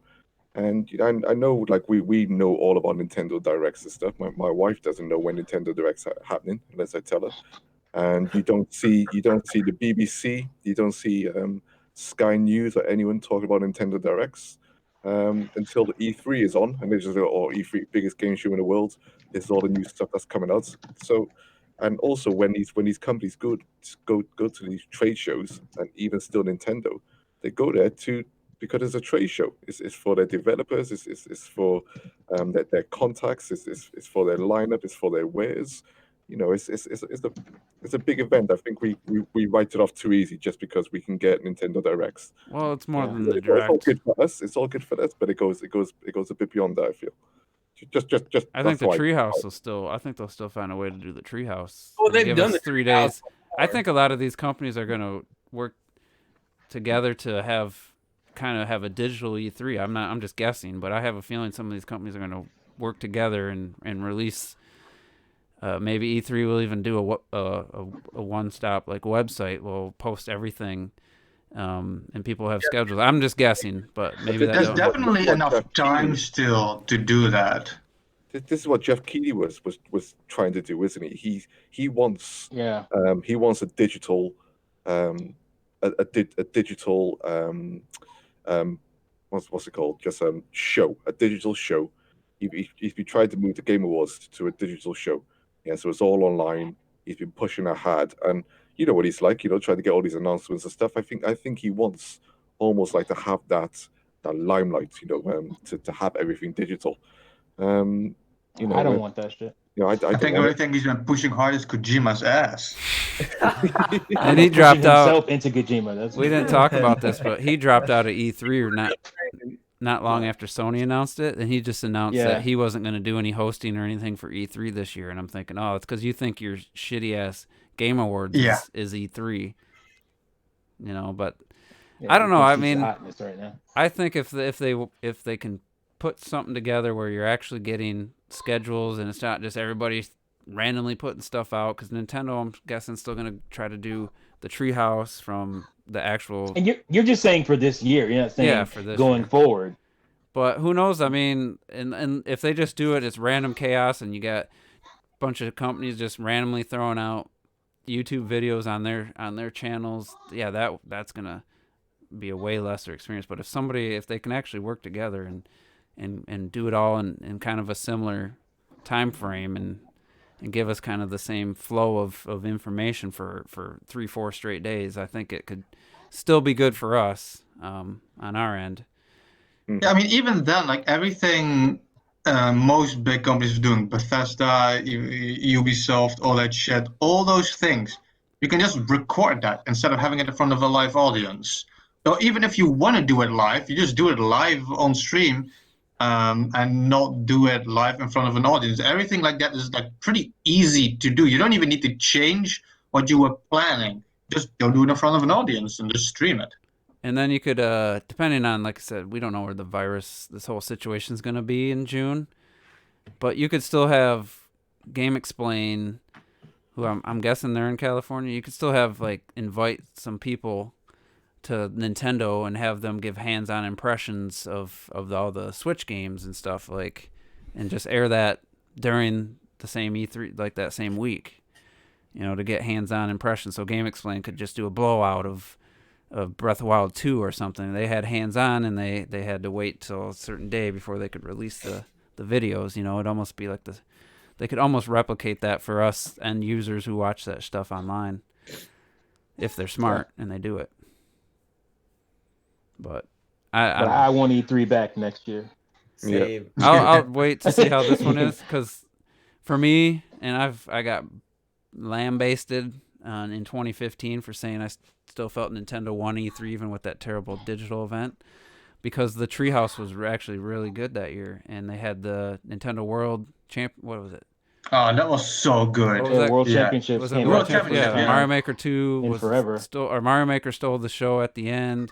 That's And so they had much. a- I've never had so much fun almost in my life with anything Yeah. gaming. Watching that championship with that finale with Mario Maker, that was intense. I know, it's like, and I can't believe some of the friendships that ended over that. Me saying that. You can't do that at you can't do that without E3 though. I mean, that technically wasn't even part of E3. They did it like the Saturday before. Yeah, but you need an audience. That's yeah, that pretty needed boring. an audience for sure. You know, like. But me, I mean, like, that was cool, the audience, but just get the really good announcer or play by the commentator guys. They don't even have to be in the same room. They could do it over because Rocket League, they for their pro season, they don't meet in the studio anymore. They're all doing their play-by-play. One dude's in his bedroom, the other guy's in his basement, and it's pretty. It's to me, it's seamless. I didn't even know. You can't replace a live audience, so you yeah, for that does specific event. But me watching Splatoon, competition, all I need is Jordan Kent with his awesome play-by-play. You know, like that for me watching it online. That's the most important part. So they could get close to. I'm not saying it would be better than or as good, but I think they could still get that feel. But yeah, I agree. And then I'm just as much as I know Retro Death loves Bethesda's. Like I'm not gonna miss they'll probably still do something, but I'm not gonna miss their live press conference stuff because to me we're putting more Fallout in our Fallout 76. You guys wanted Fallout and Fallout 76. We had no idea. We thought you just wanted to run around and kill each other. That's absolute. Well, there's a nuclear bomb. There's actually some Fallout in this Fallout. The funny thing is, Fallout is the thing I care least about what Bethesda actually does. So, do you guys think there's any chance that this could be a really good format if they did it right, and people be like, "Well, why do I need to spend all this money to go to E3?" From a fan's perspective, of course. No, I mean, from fans don't go to us E3 sitting anyway. back at home, I think for the most part, if they do have it where like everyone kind of schedules maybe similarly, I think it'd be fine. It's just, people keep downplaying, fucking E3, and when I went, I fucking loved it. I was in love, and people downplay the hell out of it because they've never been. And honestly, like I think that's what it is. And people, That's what it is. People all the time are like, yeah. "Oh, well, you know what? It's whatever anyway." And I'm like, "Man, shut the fuck up, bro." I mean, it'd be like I can totally agree with what you say, and I do kind of feel the same. But let's not forget that you went to E3, you entered a competition, you had sushi with Miyamoto, you met Reggie and shit. I mean, not everybody's gonna have that experience. But you don't have to do that to enjoy it. I've gone to PAX like 3 or 4 years in a row, and I had a blast. Yeah, So that's why I said I agree. But I mean, because that's why even I get it. Yeah, like I said, nothing's gonna top the first year I went, but the second year I didn't do all that. It was still surreal, seeing all these companies all at once, and There's still plenty of people that have been doing it for years that are just like, oh my, it's just it's such chaos, and not everybody loves chaos. Not everybody wants to wait in line and have all this. Of course, but for you, for us, it doesn't matter. None of that matters. Yeah, I'm just saying, job, and it's their job, and they're like fucking. I don't know. There's something they don't care about. I don't know. It's weird. I definitely don't. Like for Juice, I like seeing people go through and experience these things. That's what makes it, because it's like I'm there. I'm experiencing it through real people. Yeah. But for me, like I would love. Yeah, I would we're love losing to be that able too to- much. We're losing that too much in this digital age we're living in. There's too much hermetism going on. Too much, It's like asking to see solitariness. a concert or something. It'd be like for Juice asking to say, would you prefer to watch Taylor Swift dancing in the bedroom or up on stage? It's like when you have events, they just make a massive difference. I mean, I agree with the same aspect. Where I think The arcades are gone, and I miss the arcades. Yeah, great. We can stay home and play online with 32 different people. I don't know. I can't see their face. I would rather be in an arcade, like looking at my enemy and challenging them to a fight. Like that's I think that the we miss E3 that too much in gaming and just the world in general. I think E3 opening to the public was one of the best decisions they made. Yeah, that in was a great years. decision. Yeah.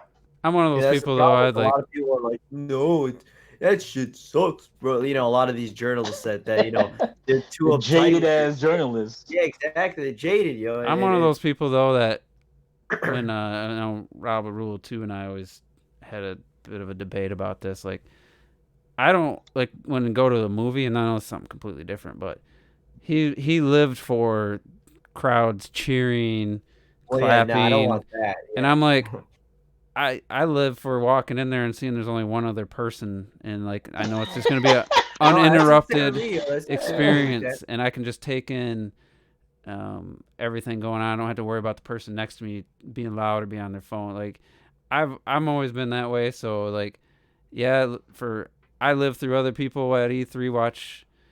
You know, I'm glad they're going, but that's kind of stuff I don't really jive with. Like going to having all those crowds and stuff. Like I'm not a crowd hater. I think it but depends. You know what it is? It depends on how you manage it. Like for instance, the whole the Switch event that me and Rob went to in New York. You know, that was so well managed that we were able to do like everything, and there was still a lot of people there. I think it just depends on how you use it. Because like again, a lot of people were there, but we were able to do everything within a few hours. Like in E3, you know how. I just think maybe it's not managed well enough, and they could make it where it's easier to play. I don't know how. And you're not sitting in line for 3 hours for a 10-minute and demo. that's one of the reasons I had the opportunity to go with Rob to that event, and he's like, it's only from what was it, 11 a.m. to 1 p.m. or something, and I'm like, dude, I'm not gonna spend $1,000 to go to New York, and because we would have to get a hotel if it was just him and I, because obviously I wouldn't ask to stay at your house and. We wouldn't ask to stay at your house and you couldn't go, you know, type of thing. So I was like, for 2 hours, I was like, no fucking way, that ain't worth it.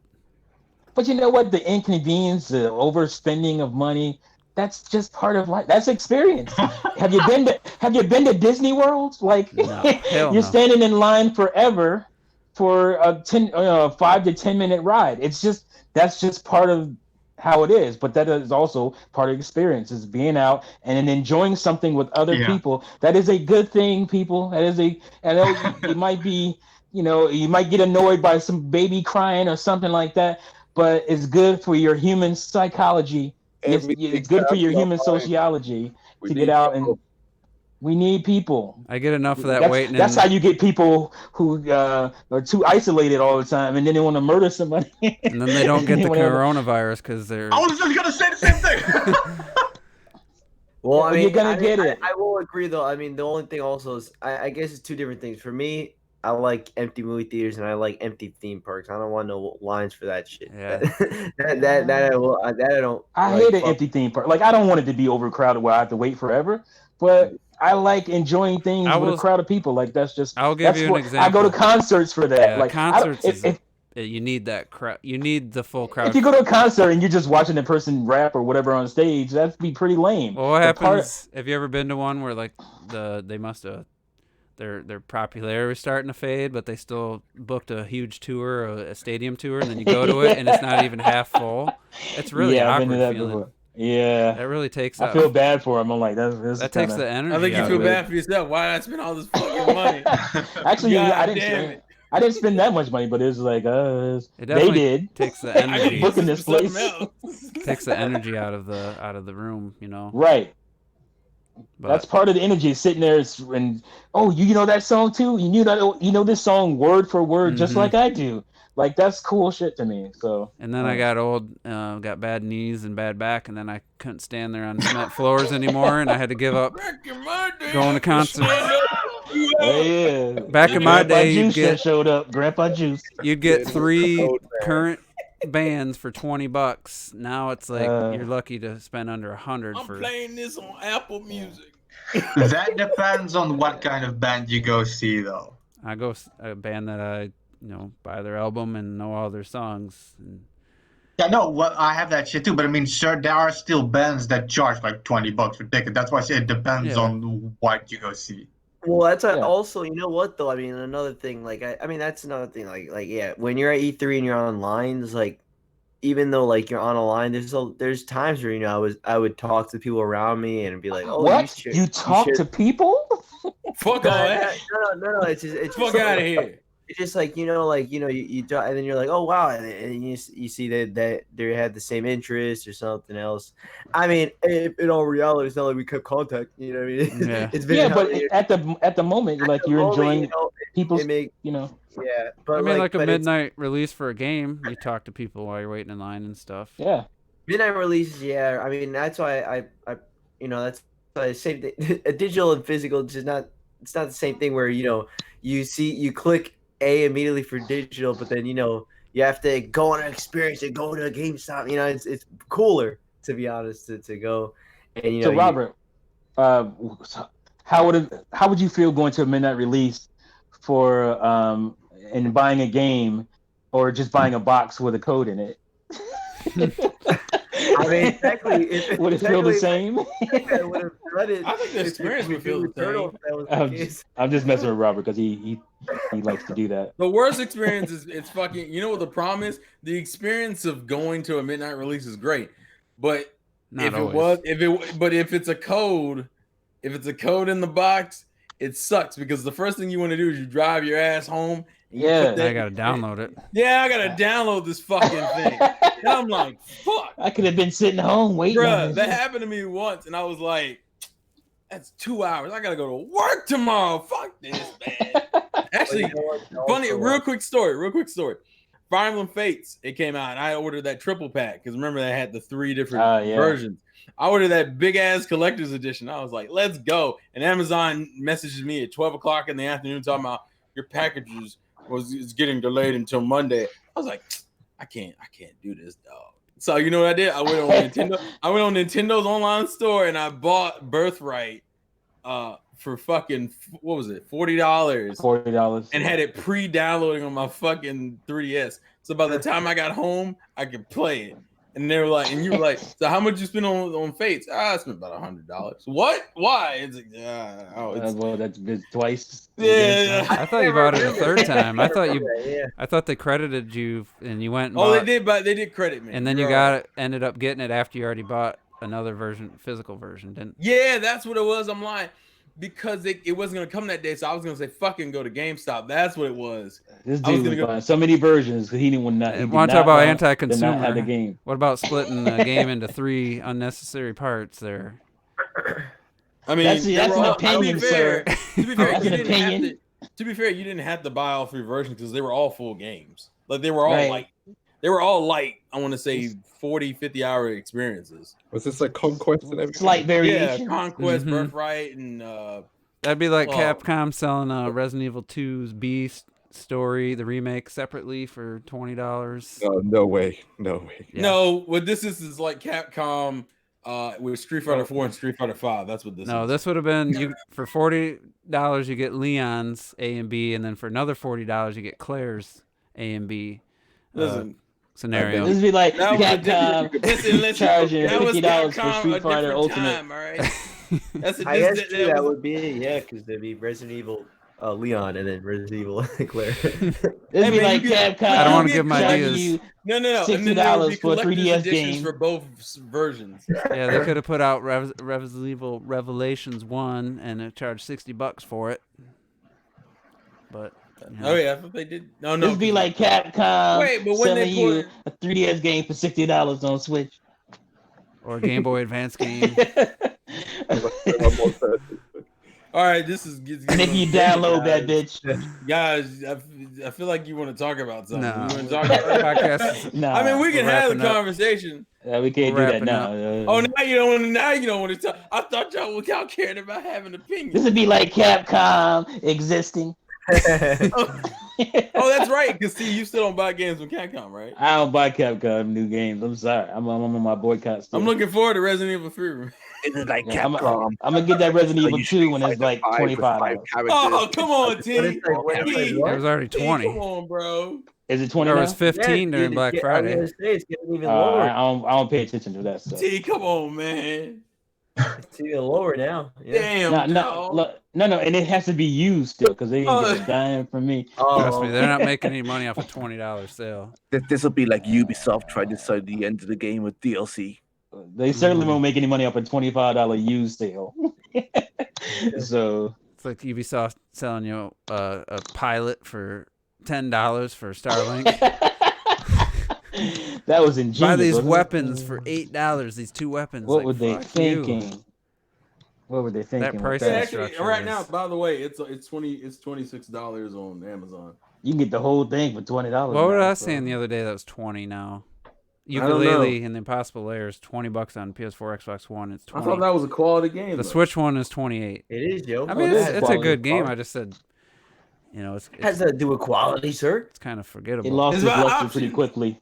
It lost its luster with juice Yeah. pretty quick. Because it just kept going. They didn't have no juice. They didn't have any variety. It was It had no stealth. no, it didn't have any good stealth. It got terminated fast.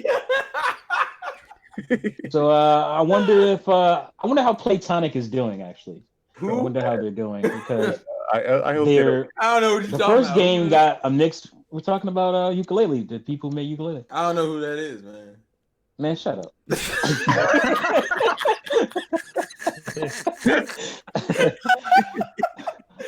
Ukulele one didn't get a Man, shut it up. was got kind of a mixed reception, and now this one I haven't heard a whole lot of people talk about it. I don't know how well it did, or I it got good probably reviews. I think it did alright for them. I think it did alright. I'm sure it's still well. I'm just wondering. I wish I would know. I wish I could know. Well, at least How they for the doing? first game, they made a lot of money off the Kickstarter. crowdfunding. Even though they did put a lot of that money into studios and equipment, and Yeah. but I'm guessing it sold all right. I'm just saying that because I need them to continue making their spiritual successors. I need a spiritual successor to Perfect Dark and one for Jet Force Gemini. So I need them to continue on. That's why I'm worried. And I think for what they want to do, they need more money. Yeah. I think they probably. I'm guessing Impossible Lair sold all right, but I didn't like that the Switch version was $10 more for physical. And It's that So- Switch tax, yo. but I mean, I See, that think I game only paid that game deserves to be 60, yo. I only paid $30 for day one on What is PS4. that That's- Pokemon shit? Anyway, god damn, I had one more thing that just popped. It's like a dick T. That's what I had to say. That Pokemon Mystery Dungeon is what I'm talking about. I ain't talking about their. Oh, okay. With y'all, I gotta watch y'all. Y'all say about anything. I almost think I'm expecting T to be like, I'm doing my next video outside, giving you some realistic look at some trees. He take his 4K camera. Check out these trees in Bomberman 64. How they look better, yo? How do they look? I don't think there's even trees in Jimmy Robo Bomberman didn't used to be a 64. platformer. Oh man! All that money, you can't get a better tree. Come on, man. You know what's funny is 1995, and you still can't make no tree. they I guess somebody already has a Switch emulator out, and They've been doing that. they for just a- patched I think it's not even out yet for everybody, but like greatly. It's things, but it's in the very early stages. There's a lot of games that are buggy, don't play and stuff. But they showed Sword and Shield after the update, and I mean, it was like in one of the towns, looked like the industrial city. I don't know what you want to call it, but I mean, it did look pretty clean. I gotta say, it adds some post effect called was it isotropic filtering or something. It's like a texture filtering. And I mean, it did look pretty clean after all said and done, I gotta admit. You just did that thing where he like said the word and acted like he didn't know what it was, but said it perfectly and shit. I don't Like, think the graphics, as far as resolutions or whatever, No, but I mean, effects is a problem. I think my problem is animation. yeah, the animations definitely. eh. Yeah, Nah, I'm good. You're used to no animation. Use that little jump, and then that's a kick. Yeah, I'm Oh. used to. Yeah, I'm not used to playing games where I walk for 6 hours and then people call that gameplay. I can't do it. What game is that, yo? Why you gotta go to two extremes? Why can't At we least you meet somewhere in can the walk middle? for 6 hours. You know. Wait, what? And then when you fight Yeah. somebody, you're still in the same spot. You're not teleported somewhere. Yeah, different and your environment. animation isn't from 2003. I think Yeah, we but all- I don't want the I think budget to be spent only I on the think- animation. That's my problem. everybody should just meet Why in it the gotta be middle. extremes, man? Why it gotta be As extremes? long Okay, then fuck it. Why just- do I have to play? it Go just ahead. doesn't have the atmosphere, man. I don't feel like I'm sitting there in a field with I don't hear all the awesome sounds that make it. The atmosphere is what. How would sells you it. know? You don't play RPG. Yeah, can you go underwater with a float? Oh, he got you on that one. You're playing I'm RPGs, bro. about to say, he said, "Oh, Final Fantasy 7 looks like a quality RPG." Yeah, that means you play haven't a played turn-based. RPGs before. You could go underwater in Final Fantasy 7, but you can't do that in Pokemon with any Floatamon. You know. Yeah, because I can ride my bike over the water. The fuck? I saw. I was diving in 2003, bitch. You guys remember that video I linked about the mountain? What is it? Satori? It's not Satori, but it's the mountain in Breath of Wild. Yeah, it So is Sora? man. Satori, Martin. Is it Satori? I thought they changed it a little Yeah. bit. Like the one of the letters they changed that has his part of his last name Yeah. and first name. Yeah, Satori. Satori. It's not Okay. Satori Iwata. I'm just saying. But that in that video, he talked about all the things that. I That don't was know. great I don't know if video. it was 100% true, if just him just reading into it. Just but crazy. Just to Wild. see some of it reminded me of some of like what the animals do, like the birds or ducks in the water, like all this stuff that you never hardly even see. And I saw another video where it was just like showing all the animations of the wildlife, and it's just like it's just so freaking incredible, like the amount of detail they put into like ducks on the water, that as soon as you get anywhere near them they fly away, so you don't even get to see it really. Crabs or And then anything. all the little details were on that mountain. They had like, you could tell that the person who lived there was in touch with nature, probably was a vegetarian, and all these little cool details this guy put together in this video. And it's just a like, shame the game doesn't have any blue skies anymore, right, Juice? it doesn't. What? I see what you did there, Clark. Dude, the last 2 times I played, I didn't get a clear day. I don't know what. I It think was something raining like a changed. bitch, huh? It wasn't just rain. It was just hate. It was Well, there was no clear days. I will tell you the last time I played, it was just foggy as hell for, I don't know, maybe there is something I going think on. they've had. But then I did look at some of my early screenshots, and I guess they kind of. There still was that haziness, but I'm just like, where's that clear blue sky day I used to always look forward to? I just haven't had it. But You know what's funny? Because I actually look forward to the sky most, where it's like super like gray greenish, and then that weird faded yellow sun comes through, and like those rainy that's days. nice. Those are my favorite ones. and the Well, wind, into, when the wind picks up.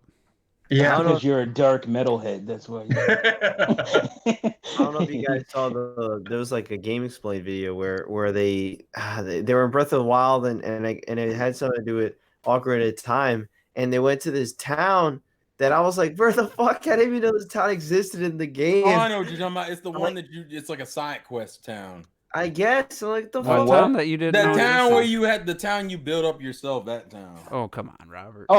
Corey, what is it called? Hold on, let me see. I forget what Town. it's called. Horrytown, something like that. I thought it was like Terrytown. Terry- I've never even Harry- seen Oh, that shit. You didn't? Terry, Come on, Robert, man. Come on. I, What were you doing? Dude. How can I you was- not know about That's- Hey, real quick, side real quest quick, in real the quick. I'm just gonna throw this out here.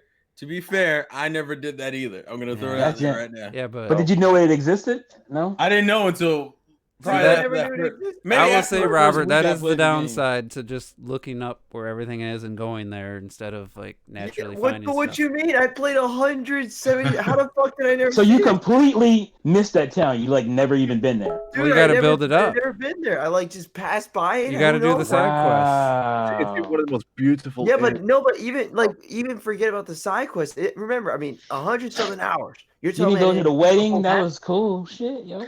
I mean, How do- in Robert's defense, seriously, that is a massive side quest, and It is like there big. is nothing there. So you really have to find a specific person to start Well, that. did you we all get- know Robert. did I mean, you even this buy dude your started own on home? this dude started on the Great Plateau. He sees Haru Castle. And that he person goes is hundreds into of it. miles away. The person that's the people Robert, that have to do with that side quest are Did like you, way far away from Town that town. side quest starts in Hattori village. yeah, I'm trying to figure out. Did Robert Did you even buy the house? Yeah, that it's you not could close. have your own house? I never. Oh, I know. I never did that. I never got. You never even got a close. house. I never Nah. did that. Oh God, my I think God. you need to put dang. another 100 hours Play into this that game. game. You even play this game. No, I know. Like you again, that's the greatness of the game. You can put so Just many. hang But up what, on this podcast, right? Be sick and play Breath of the Wild. Do nothing else. I couldn't even imagine.